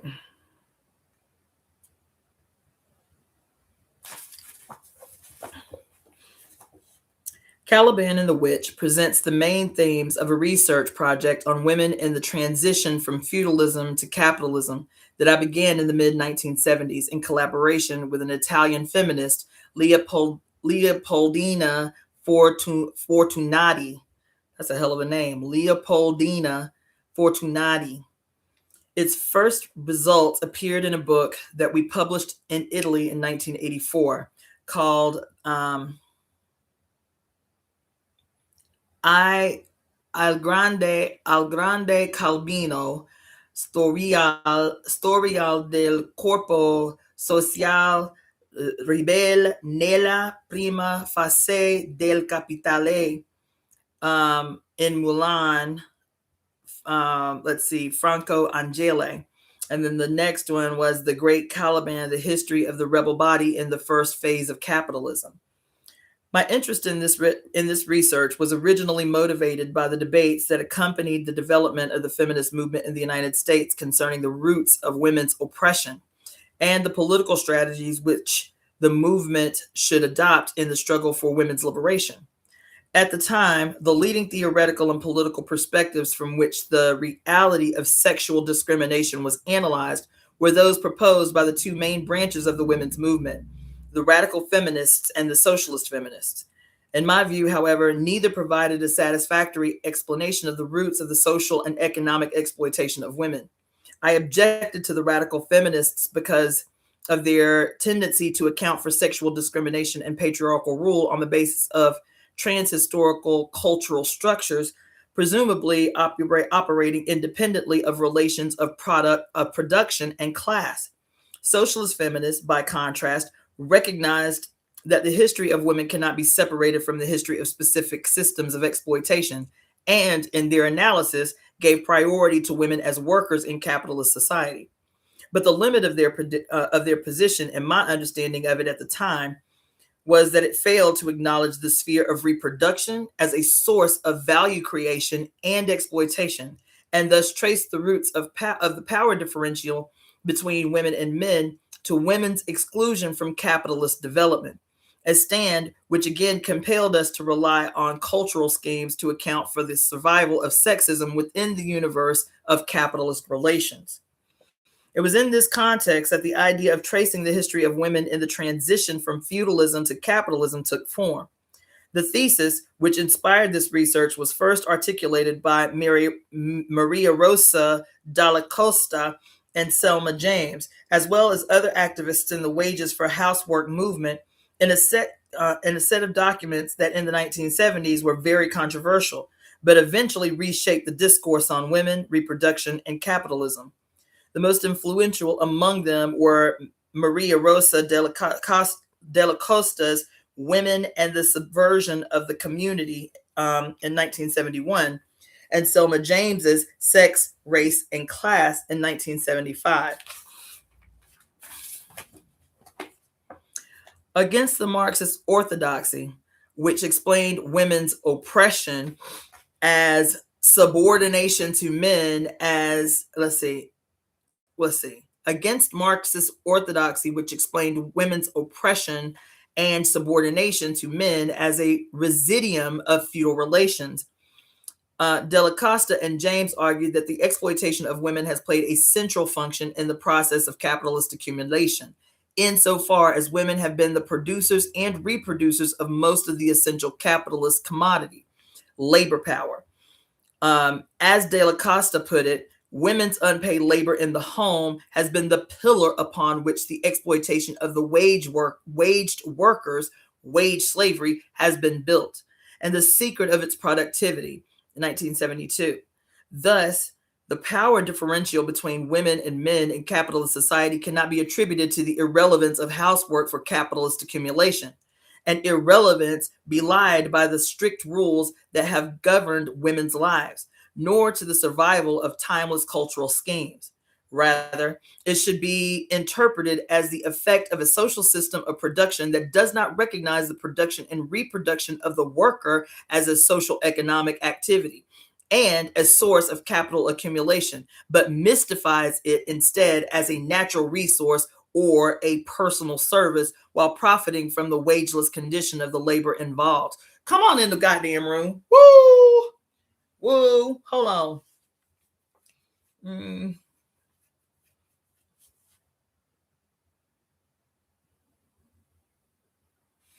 Woo! Well, she came out the gate swinging.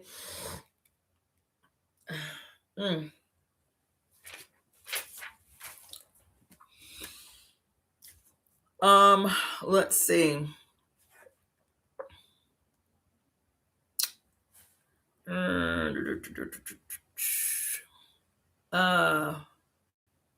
Yes.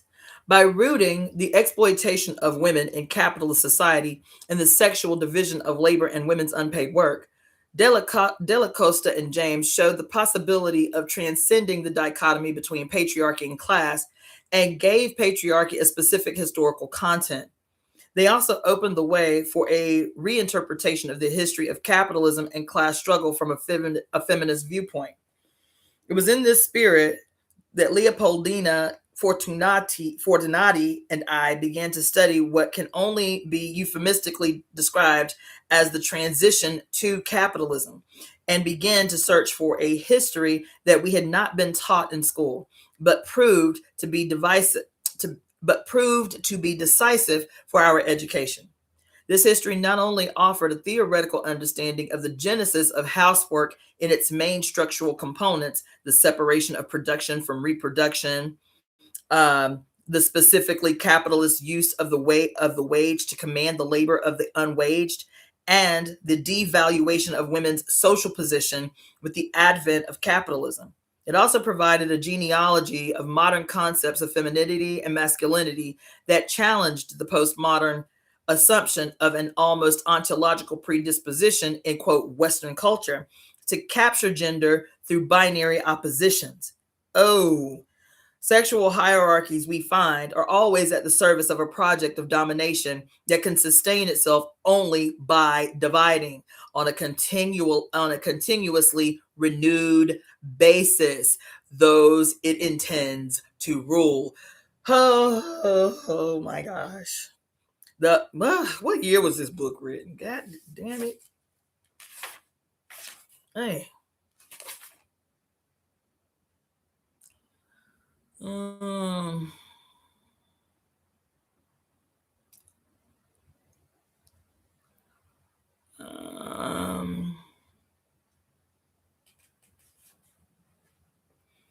2004.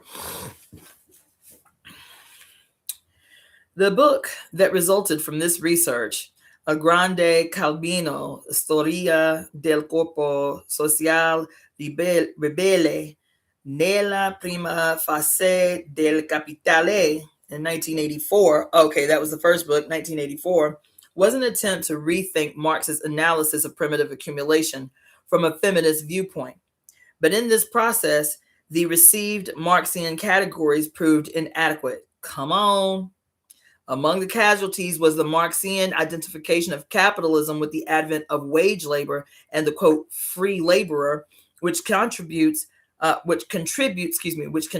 hide and naturalize the sphere of reproduction. And El Grande Calibano was also critical of Michael Foucault's theory of the body. As we argued, Foucault's analysis of the power dynamics and disciplines to which the body has been subjected has ignored the process of reproduction, has collapsed female and male histories into a undifferentiated whole, and has been disinterested in the disciplining of women, that it never mentions one of the most monstrous attacks on the body perpetrated in the modern era, the witch hunt. The main thesis in El Grande Calibano was that in order to understand the history of women in the transition from feudalism to capitalism, we must analyze the changes that capitalism has introduced in the process of social reproduction, and especially in the reproduction of labor power. Thus, the book let's see.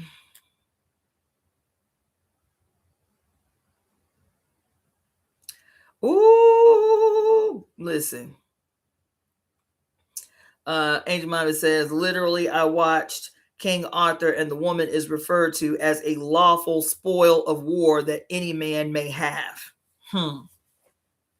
Okay. But so I hope that this is clear so far. She's talking about the peculiar position that women find themselves in, not only as wage laborers, but as the sole reproducers of wage laborers, the birth giving process.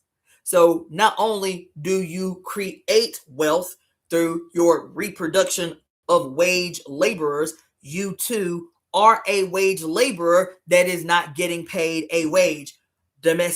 Your domestic responsibilities. She talks here about where does she say that at? Oh, where she say that at? Is she talking about how they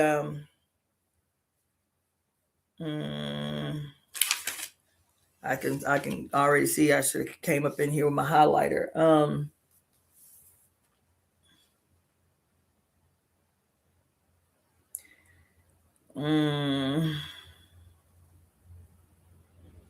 But basically, she talks about the mystification of quote domestic duties, domestic housework, to justify not being paid wages for this work.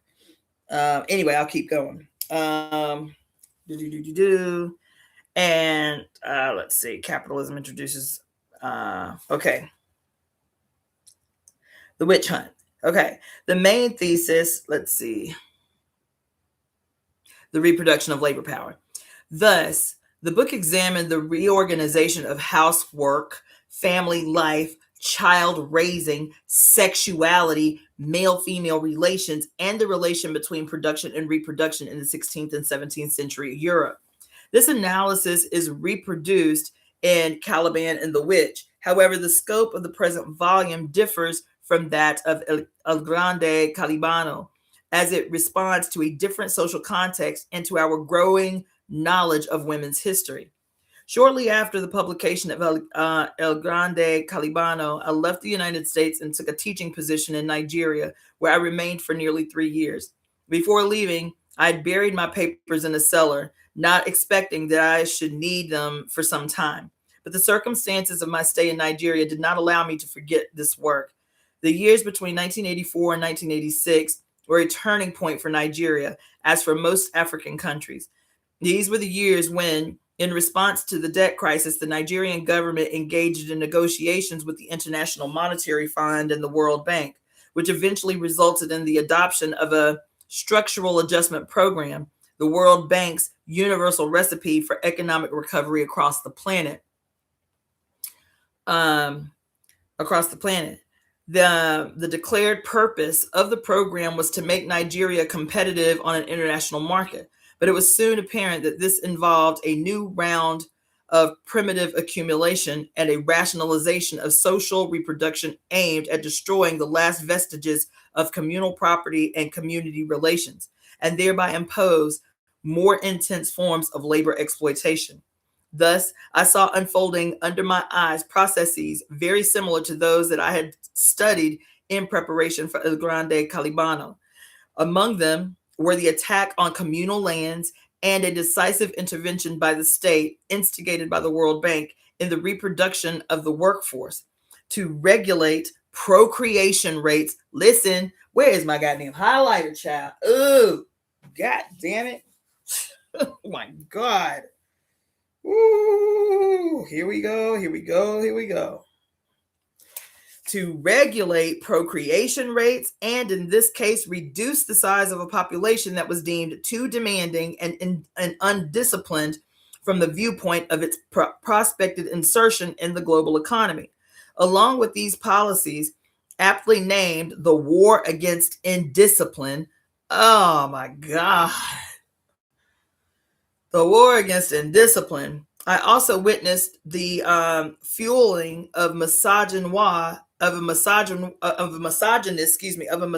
campaign denouncing women's vanity and excessive demands, and the development of heated debates similar in many respects to the 17th century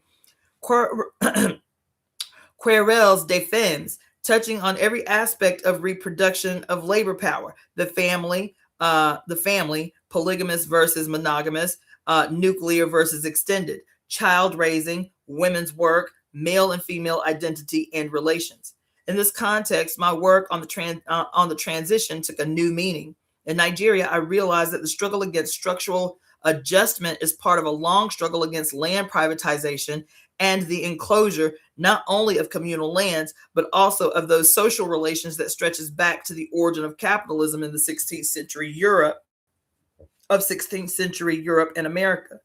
I also realized how limited the victory that the capitalist work discipline has won on this planet, and how many people still see their lives in ways radically antagonistic to the requirements of capitalist production. For the developers, the multinational organizations, and foreign investors, this was and remains the problem with places like Nigeria.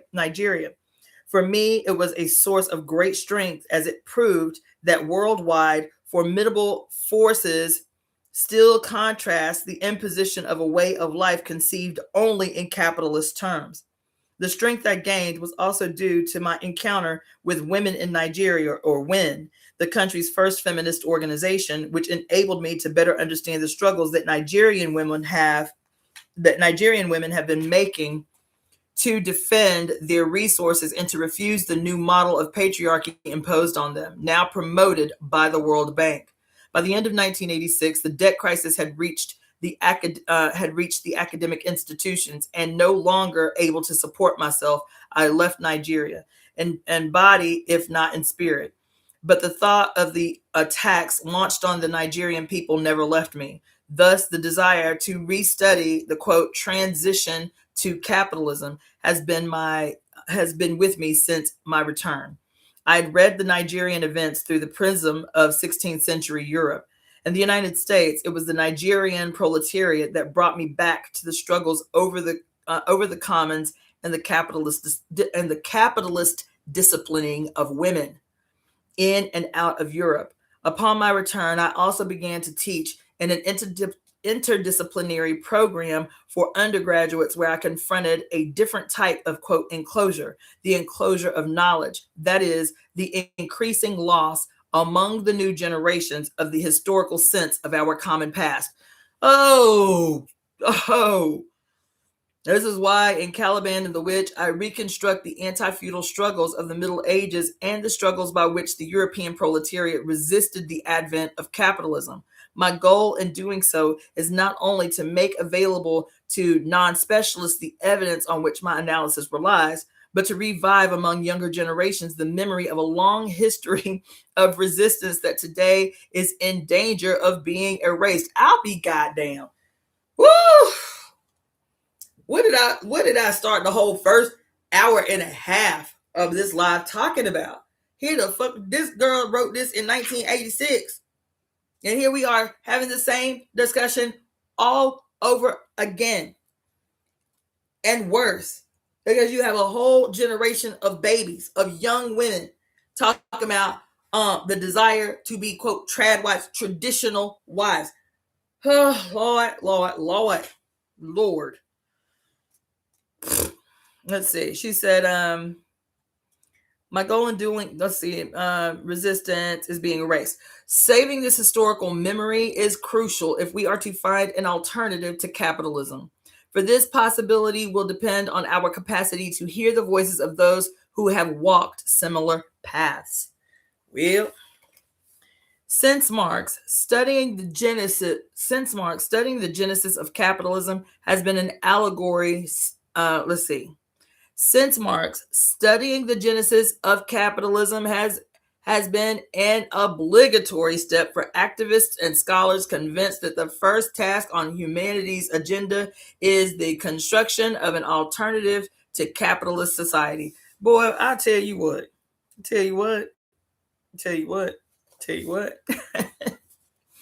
Not surprisingly, every new revolutionary movement has returned to the transition to capitalism, bringing to it the perspectives of new social subjects and uncovering new grounds of exploitation and resistance. This volume is conceived within this tradition, but two considerations in particular have motivated this work. First, there has been the desire to rethink the development of capitalism from a feminist viewpoint, while at the same time avoiding the limits of a women's history separated from that of the male part of the working class. The title, Caliban and the Witch, inspired by Shakespeare's The Tempest, reflects this effort. In my interpretation, however, Caliban represents not only the anti-colonial rebel whose struggle still resonates in the contemporary Caribbean literature, but it is a symbol for the world proletariat and, more specifically, for the proletarian body as a terrain and instrument of resistance to the logic of capitalism. Most important, the figure of the witch, who in The Tempest is confined to a remote background in this volume, is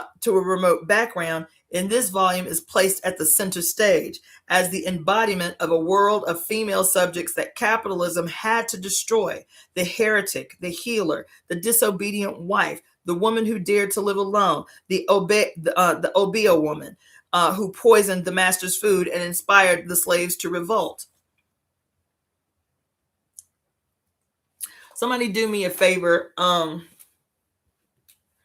Jemima, since you seen, or Zahara, any of y'all, somebody do me a favor and search the etymology for proletariat. I looked it up the other day, but it's not one of the tabs that I left open.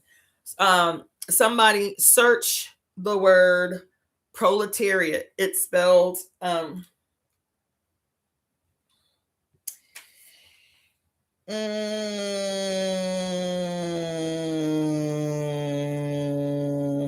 Proletariat.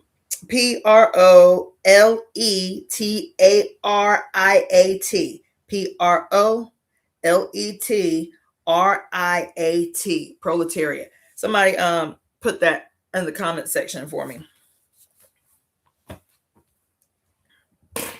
And I'm tired. I meant to do this earlier, but anyway, I'll do another one tomorrow. It'll be earlier in the day, and I'll be more lively. But I haven't slept in more than 24 hours, so I'm starting to feel it.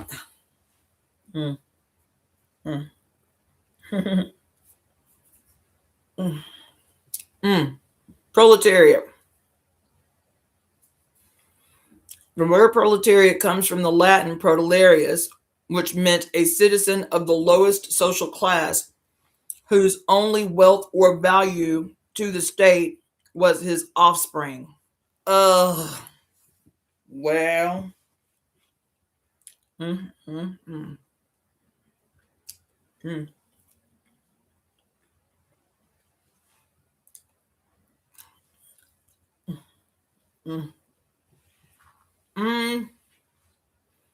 I read another etymology for that. Is there an additional etymology, like several different origin meanings? Ain't Jemima? Is that the only thing you saw? Because I read an additional meaning somewhere.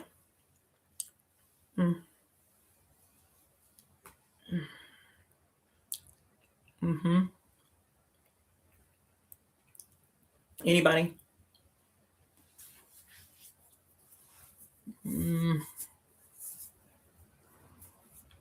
Okay.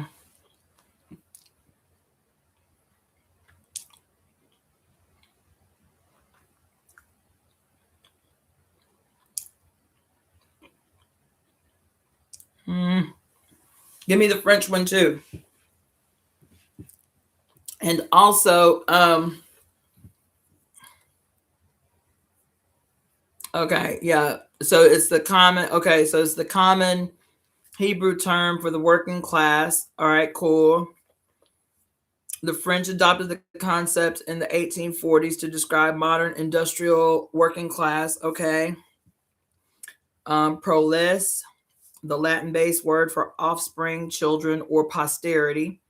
Proletarius, Roman citizen who owned no property and could not pay taxes when they registered their family for the census. Okay, cool. That's fine. So I'm going to read a little bit more and then I'm going to get up off of here. Now, I'm still not going to go to sleep. I'm still going to study, but let's see. Marxist theory. Karl Marx, in the 19th century socialist, popularized the term globally to mean wage earners who own no factories or tools and must sell their labor to survive.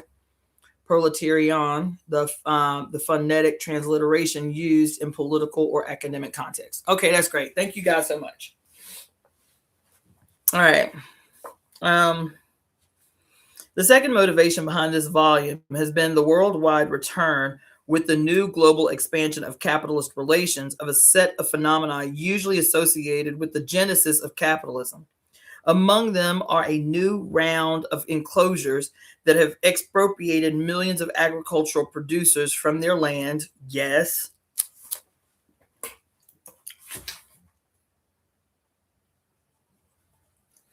And the mass pauperization and criminalization of workers through a policy of mass incarceration, recalling the Great Confinement, described by Michael Foucault in his study of the history of madness.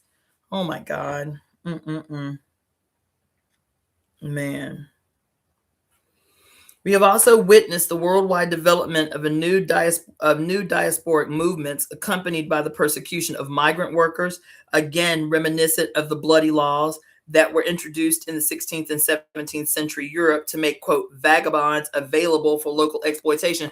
Oh my God. Damn.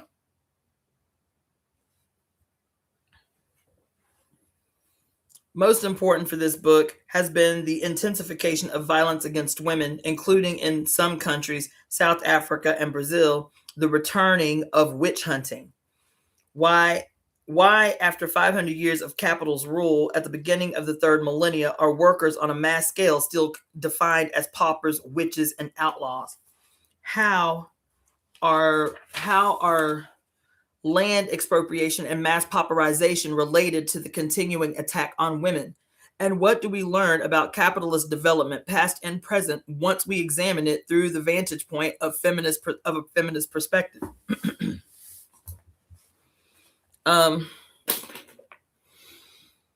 It is with these questions in mind that in this work I have revisited the transition from feudalism to capitalism from the viewpoint of women, the body, and the primitive accumulation. Each of these concepts refers to a conceptual framework that is a reference point for this work: the feminist, the Marxist, and the Foucauldian. Thank you guys for the donations and the contributions and the comments. Thus, I will begin my introduction with some observations on the relation of my analysis to these different perspectives. Primitive accumulation is the term that Marx uses in Das Kapital, Volume 1, to characterize the historical process upon which the development of capitalist relations was premised. It is a useful term, for it provides a common denominator through which we can conceptualize the changes that the advent of capitalism produced in economic and social relations. But its importance lies above all in the fact that, quote, primitive accumulation is treated by Marx as a foundational process revealing the structural conditions for the existence of capitalist society. This enables us to read the past as something which survives into the present, a consideration which is essential to my usage of the term in this work. However, my analysis departs from Marx's in two ways. Whereas Marx examines primitive accumulation from the viewpoint of the waged male proletariat and the development of commodity production, I examine it from the viewpoint of the changes it introduced in the social position of women and the production of labor power. Oh my God. Oh. Oh my God.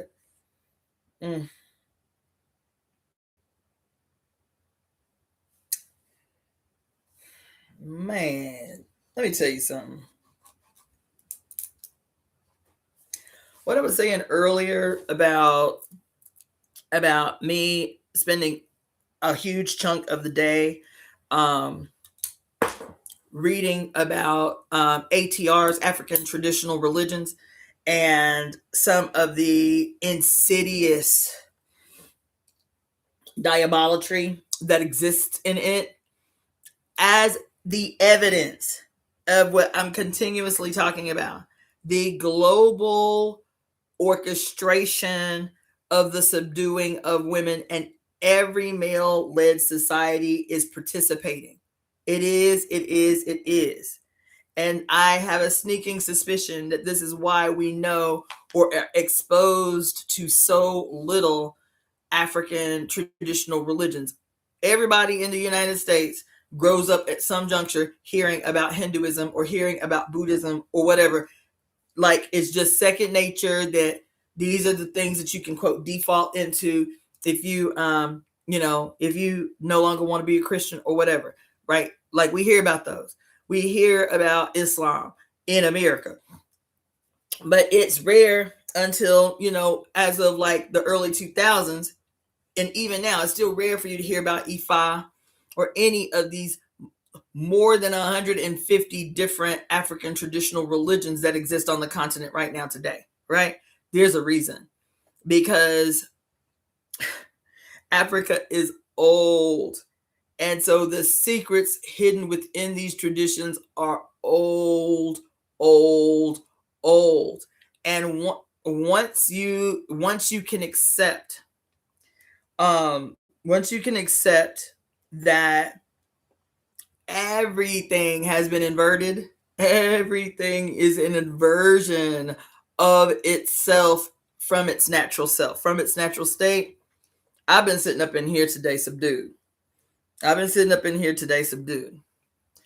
So we don't have to get into these religions, but there's a reason in here. I just mentioned this. Oh, because when I was in the party, we spent, when I tell you scores and scores and scores, hell, hundreds of hours studying Das Kapital by Karl Marx, which is a book about this thick, literally about this thick, written in super small print. This thick. I still have a copy of it. It's mangled, but I still have a copy of it. Das Kapital, which is the Marxist, the socialist, communist kind of, like, he discusses the development of human society according to, like communism, what stages, the stages of human development, the stages of human society. What are the stages that human beings collectively have to go through until they can get to this point that in Marx's mind was this utopian communist society where the state and the need for the state has disappeared, and the state as an apparatus no longer is necessary. So they call it the, quote, natural withering away of the state, right? This is the utopia that they be talking about, right? We studied that shit so long, so hard. Primitive accumulation, the historical material dialectic, you name it. We studied that shit so hard for so long. And in all the years that I was in the party, all the party has, quote, female-led sub-organizations in it. Really wonderful, dynamic, quote, lines about, women being the equal makers and shapers of human history, and we are opposed to the special oppression of African women. Never in all those years, never, not once did women as a separate class of human beings, when we talk about the special oppression of African women as a peculiar class within these ideologies, the primitive accumulation of capital, and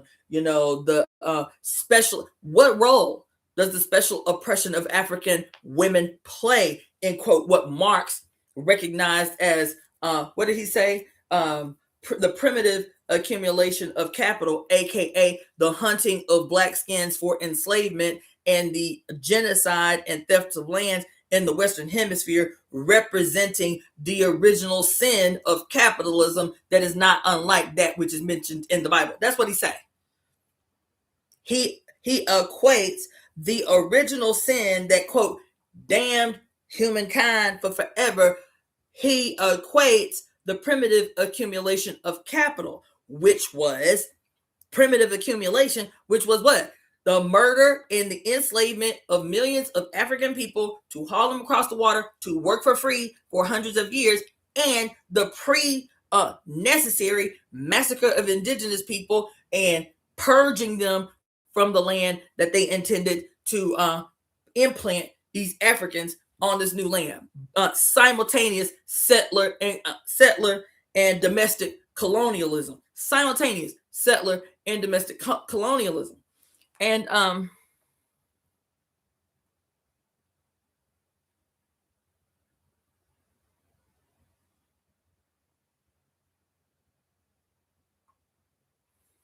so in all those years of studying Marx and Lenin and Stalin and all these, and Mao and Ho Chi Minh, and all these years, never once, not one single time, never.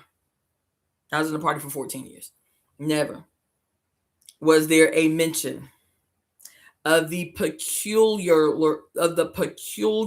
relationship, the special oppression of African women within the context of this discussion about the primitive accumulation of capital. Specifically, we as the reproducers women in general, Black women in particular, we as the reproducers of wage laborers.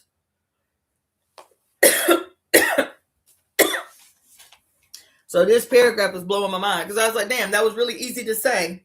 How come in this super progressive African internationalist socialist organization was that never something that was even up to contribute to the discussion?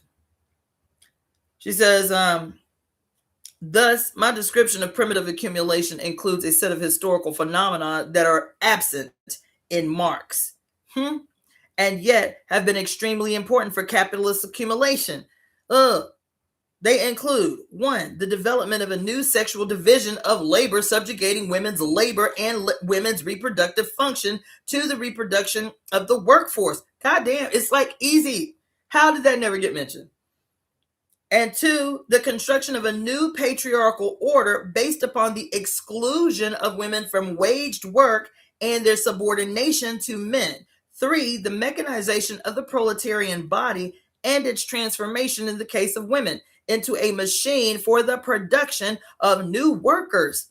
Most important, I have placed at the center of my analysis of primitive accumulation the witch hunts of the 16th and 17th centuries, arguing that the persecution of the witches in Europe, as in the New World, was as important as colonization and the expropriation of the European peasantry from its land were for the development of capitalism.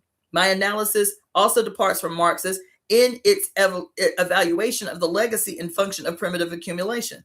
Though Marx was acutely aware of the murderous character of capitalist development, its history, he declared, is written in the annals of humanity in characters of fire and blood. There can be no doubt that he viewed it as a necessary step in the process of human liberation. He believed that it disposed of small-scale property and that it increased to a degree unmatched by any other economic system the productive capacity of labor, thus creating the material conditions for the liberation of humanity from scarcity and necessity. He also assumed that the violence that had presided over the earliest phases of capitalist expansion would recede with the maturing of capitalist relations. Oh my God. Oh my God. Of course he would. Sound like that fucking Reaganomics trickle-down bullshit that we were supposed to believe. That if the rich just get rich enough and we don't tax them, that eventually they will create new jobs and the wealth will trickle down. Look at what that's got us. Ruled by a whole class of fucking billionaires that popped up out the ground like goddamn daisies. Anyway, he also assumed that the violence that had presided over the earliest phases of capitalist expansion would recede, and the maturing of capitalist relations when the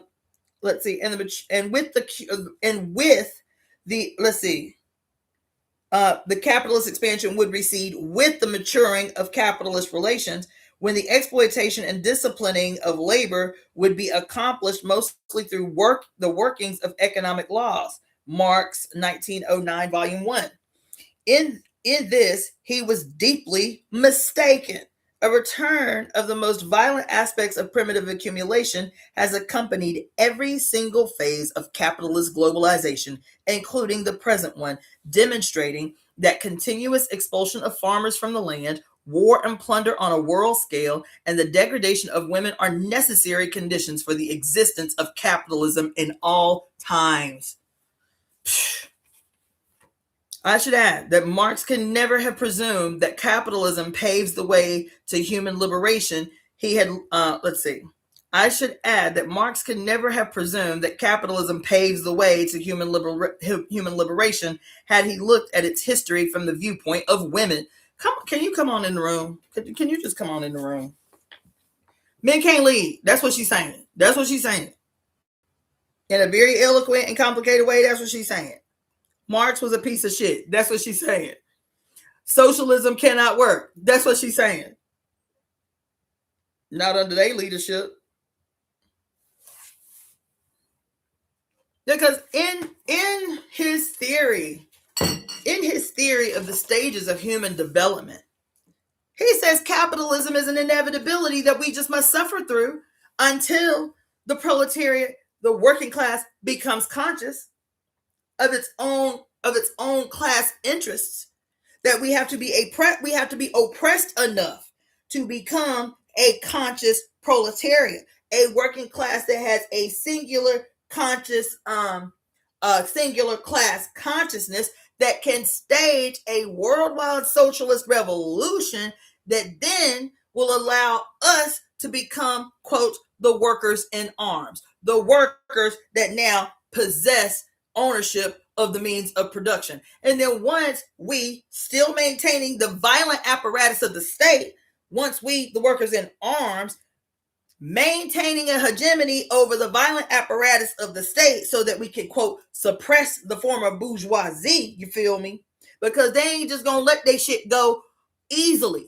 That once we take this shit, we're gonna have to use the violence of the state to suppress the former bourgeoisie from re-seizing power over the rest of our lives. And that once, through propaganda and through media and through music and all the means that they use to keep your ass a fucking slave, bitch, that once we do it, once we, the workers in arms, you feel me, seize possession of the state and the means of production, that after suppressing the bourgeoisie for a long, undisclosed period of time, then once we get their mind right, you feel me, through propagandizing them the way that they have propagandized us to their interests, then once we propagandize them, you feel me, and shit, and the violence of the state and shit, you feel me, because they gonna have to go to jail, they gonna have to.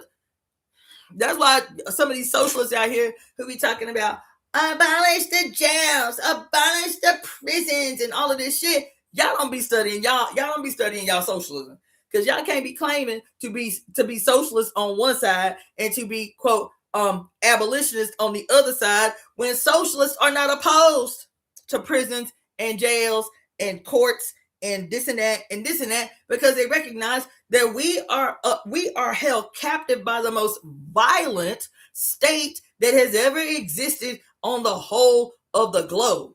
And in order to, quote, for the means of productions to change hands, where those who are the creators of all wealth are now the owners and controllers of all the wealth, that in order for the means of productions to change hands, we gonna have to slay these bitches. In order for the means of production to change hands, we gonna have to imprison these bitches. In order for the means of production to change hands, where now it's no longer private social production of all wealth and private ownership of all wealth, now it's social production of all wealth and social ownership of all the wealth. In order for that, quote, to transition from capitalism to global socialism to happen, somebody gotta pay. And so y'all out here talking about abolish all the prisons and abolish. What the fuck are y'all talking about? That's why I know y'all don't study this bullshit y'all say y'all about. There ain't no way you could have read Das Kapital talking about abolish all the prisons and abolish all and the police and all of this shit. I don't know what y'all talking about. I don't know what y'all talking about. And I'll be honest, because I had people ask me this when I was on the ballot to run for mayor. Well, what's your position on defunding the police? Well, if you mean to not give no more money to the pigs, I'm with that. If you mean creating an apparatus that forces everybody on the police department to be reevaluated, to have psychological evaluations before they can reapply for their jobs, I'm with that. If you mean dismantle the police, no. What is the purpose of holding the reins of power? It is to make power do what you want it to do. Do you understand what I'm saying? Do you know what the word power means? Or according to Huey P. Newton, power is the ability to define phenomena and make it act accordingly. You determine how phenomena behaves. Y'all keep asking these same dumbass questions that I'm telling you seeded into your goddamn political consciousness. Abolish the police. Abolish ICE. Abolish ICE. I'm 1,000% with that. There is no use for an apparatus called ICE, in my personal opinion. That shit is useless, wasteful, has no reason to exist. But baby, look, if you going to seize possession of the reins of power to become, for example, the first negress mayor of the largest city in the United States, one of the top 5 wealthiest cities in the United States, and you're asking for, well, police, do you think that maybe we can get rid of the flock cameras? That's how she behaves when talking to the police, when governing the city about the fucked up relations that the police have with the goddamn citizens of this city. Not like she is possessing the reins of power and I'm up in here for 4 years, so let me just see what I can get away with. Fuck it. I'm up in here. I am the face of power in Los Angeles. Let me just fucking test all the shit and see exactly what I can get away with. And it's a perfect opportunity to do that because this cracker that just staged the whole ass coup of the United States, of the White House and shit, did the same thing. He was like, well, let me just see what I can get away with and see who gonna let me get away with it. And see who gonna let me get away with it.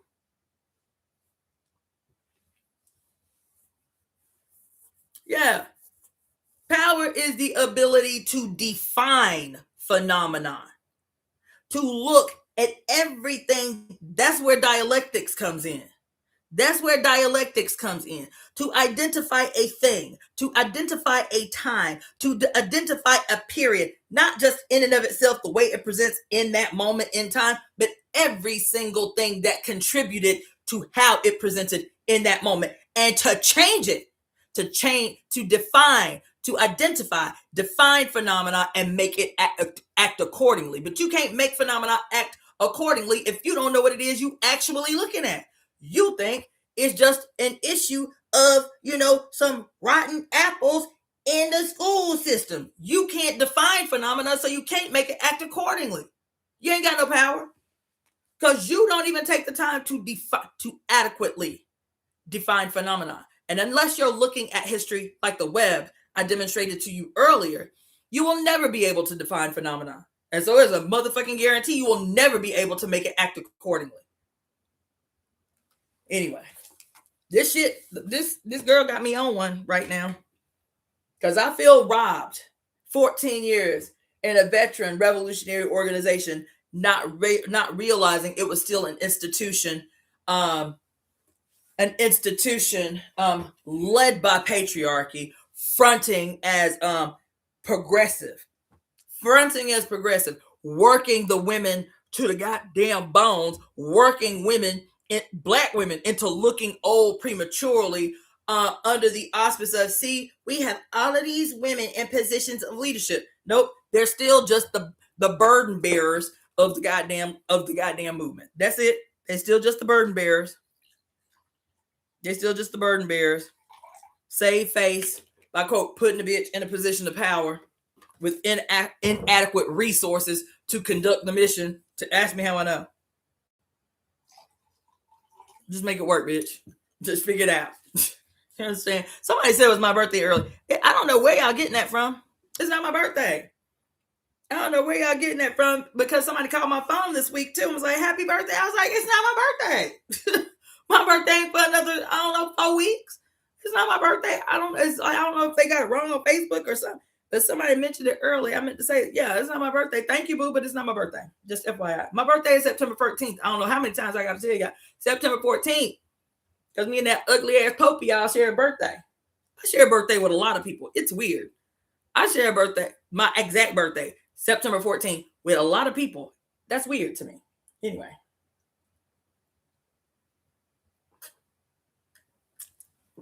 She going off in this book, though. She going off. For this history shows that even when men achieved a certain degree of formal freedom, women were always treated as socially inferior beings and were exploited in ways similar to slavery. Women then in the context of this volume signifies not just a hidden history that needs to be made visible, but a particular form of exploitation and therefore a unique perspective from which to reconsider the history of capitalist relations. This project is not new. From the beginning of the feminist movement, women have resisted the transition to capitalism, even though they have not always recognized it. For a while, the main framework that shaped women's history was a chronological one. The most common designation feminist historians have used to describe the transition period has been early modern Europe, which, depending on the author, could designate the 13th or 17th century. It's hot in here all of a sudden. I think I'm officially going through the change. I'm having hot flashes, y'all, for about the last 3 weeks. I think it's official. I'm like, is it just me or is it like actually hot? Shit. Hold on. I just got a little shimmery. Whew. Let's see.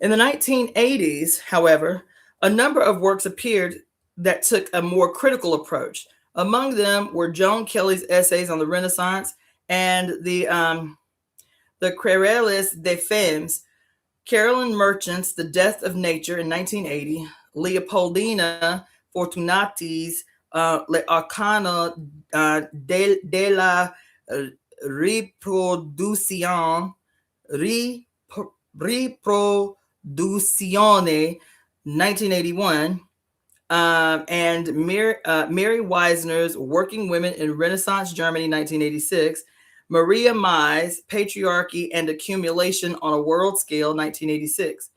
To these works, we must add the many monographs that over the last 2 decades have reconstructed women's presence in the rural and urban economies of medieval and early modern Europe, and the vast literature and documentary work that has been produced on the witch hunts and the lives of women in pre-colonial America and the Caribbean islands.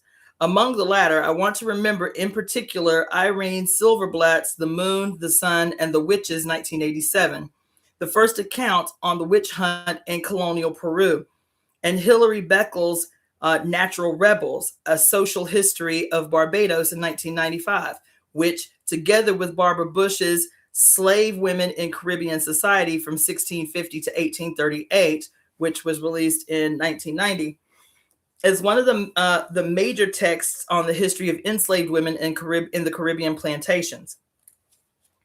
What the scholarly production has confirmed is that to reconstruct the history of women, or to look at history from a feminist viewpoint, means to redefine in fundamental ways the accepted historical categories and to make visible hidden structures of domination and exploitation. Thus, Kelly's essay, Did Women Have a Renaissance? Whoa, 1977, undermined the classical historical periodization that celebrates the Renaissance as an outstanding example of cultural achievement.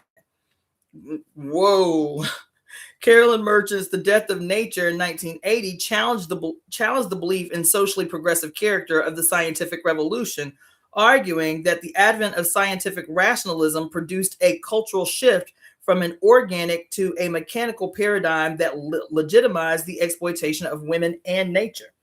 Especially important has been Maria Mai's Patriarchy and the Accumulation on a World Scale, 1986, now a classic work that re-examines capitalist accumulation from a non-Eurocentric viewpoint, connecting the destiny of women in Europe to that of Europe's colonial subjects and providing a new understanding of women's place in capitalism and the globalization process.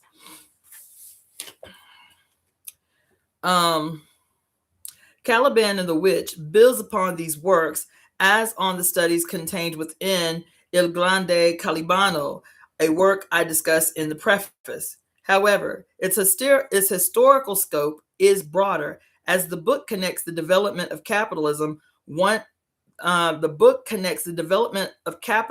one side to the social struggles and the reproduction crisis of the late feudal period, and on the other, to what Marx defines as the formation of the proletariat. In this process, the book addresses a number of historical and methodological questions that have been at the center of the debate on women's history and the feminist theory. The most important historical question addressed by the book is how to account for the execution of hundreds of thousands of witches and she puts witches in quotations, at the beginning of the modern era, and how to explain why the rise of capitalism was coeval with a war against women. Feminist scholars have developed a framework that throws much light on this question. It is generally agreed that the witch hunt aimed at destroying the control that women had exercised over their reproductive function and served to pave the way for the development of a more oppressive patriarchal regime. It is also argued that the witch hunt was rooted in the social transformations that accompanied the rise of capitalism. But the specific historical circumstances under which the persecution of witches was unleashed and the reasons why the rise of capitalism demanded a genocidal attack on women have not been investigated. This is the task that I take on in Caliban and the Witch as I begin to analyze the witch hunt in the context of the demographic and economic crisis of the 16th and 17th centuries and the land and labor policies of the mercantilist era. My work here is only a sketch of that research that would be necessary to clarify the connections I have mentioned, and especially the relationship between the witch hunt and the contemporary development of a new sexual division of labor, confining women to reproductive work. It is sufficient, however, to demonstrate that the persecution of witches, like the slave trade and the enclosures, was a central aspect of the accumulation and formation of the modern proletariat in Europe as well as in the New World. What did she just say here? I'll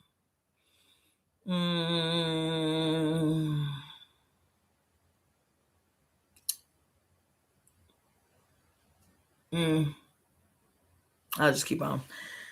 But let me make a note.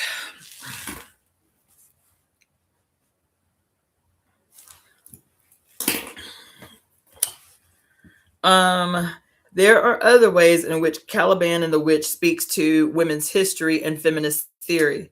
First, it confirms that the transition to capitalism is a test case for feminist theory, as the redefinition of productive and reproductive tasks and male-female relations that we find in this period, both realized with the maximum of violence and state intervention, leave no doubt concern.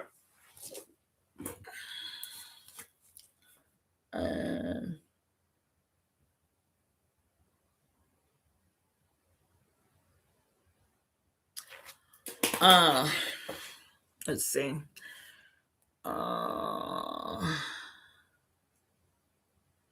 Maximum of violence and state intervention leave no doubt concerning the constructed character of sexual roles in capitalist society. The analysis I propose also allows us to transcend the dichotomy between gender and class. If it is true that in capitalist society, sexual identity became the carrier of specific work functions, then gender should not be considered a purely cultural reality, but should be treated as a specification of class relations. From this viewpoint, the debates that have taken place among postmodern feminists concerning the need to, quote, to dispose of quote, women as a category of analysis and define feminism purely in oppositional terms have been misguided. To rephrase the point I'm already made, if femininity has been constituted in capitalist society as a work function masking the production of the workforce under the cover of a biological destiny, then women's history is class history, and the question that has to be asked is whether the sexual division of labor that has produced that particular concept has been transcended. If the answer is a negative one, as it must be when we consider the present organization of reproductive labor, then, quote, women is a legitimate category of analysis, and the activities associated with, quote, reproduction remain a crucial ground of struggle for women, as they were for the feminist movement of the 1970s, which on this basis connected itself with the history of the witches. I want to say in the previous paragraph, she was talking about, let's see, she said, she said here, it is generally agreed that the witch hunts aimed at destroying the control that women had exercised over their reproductive function and served to pave the way for the development of a more oppressive patriarchal regime. This shit comes in waves, man, I'm telling you, because, you know, one of the things that's constantly pointed out about the Inquisition and so-called witch trials was that women who had any type of power, whether that was wealth, whether that was land handed down by a husband, that she was a widow, whether that was skills, herbalists and midwives were the ones first sought after in mass by the witch trials.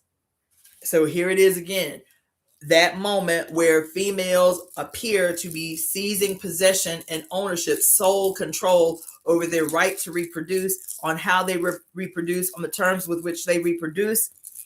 This is when the crisis deepens. Same thing with in the early 1900s, the campaign to take possession of the child birthing process by Rockefeller, launching massive billboard campaigns vilifying black, Jewish, Italian, and Native American midwives to encourage women to go into the pristine environments of the nice hospital to have their babies under these brutal conditions.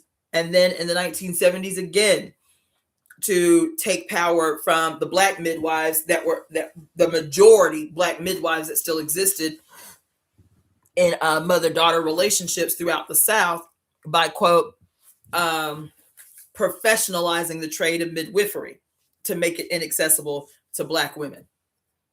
It's always about us. I keep saying it. I don't know how many ways I'll say it. It is always about us. It's always about us.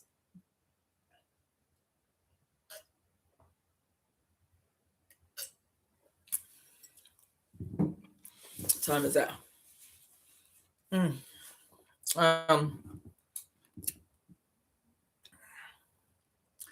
right. I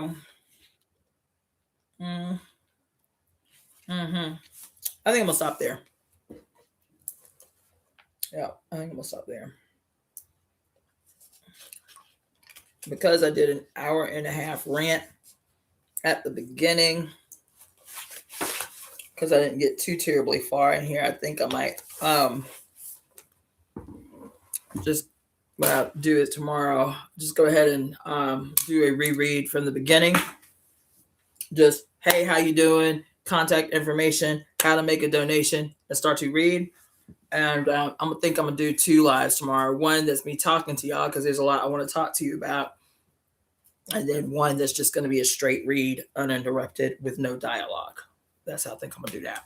Anyway, Cassandra Faye Floyd. I've only had one person so far reach out to get their half off divination that I did for, you know, the first what you call it? The first goal that we did, the little gold thing that we did. It was half off a divination till the end of the month. So you might want to take advantage of that because the end of the month is right around the corner. So if you're interested in booking a divination, just email me at EvoEmeTemp EvoEmeTemp@gmail.com. Okay. I'm going to bid you adieu. I will see you guys tomorrow. Hopefully you got something from this live and that little bit of reading I did at the end. All right. Peace. Good night.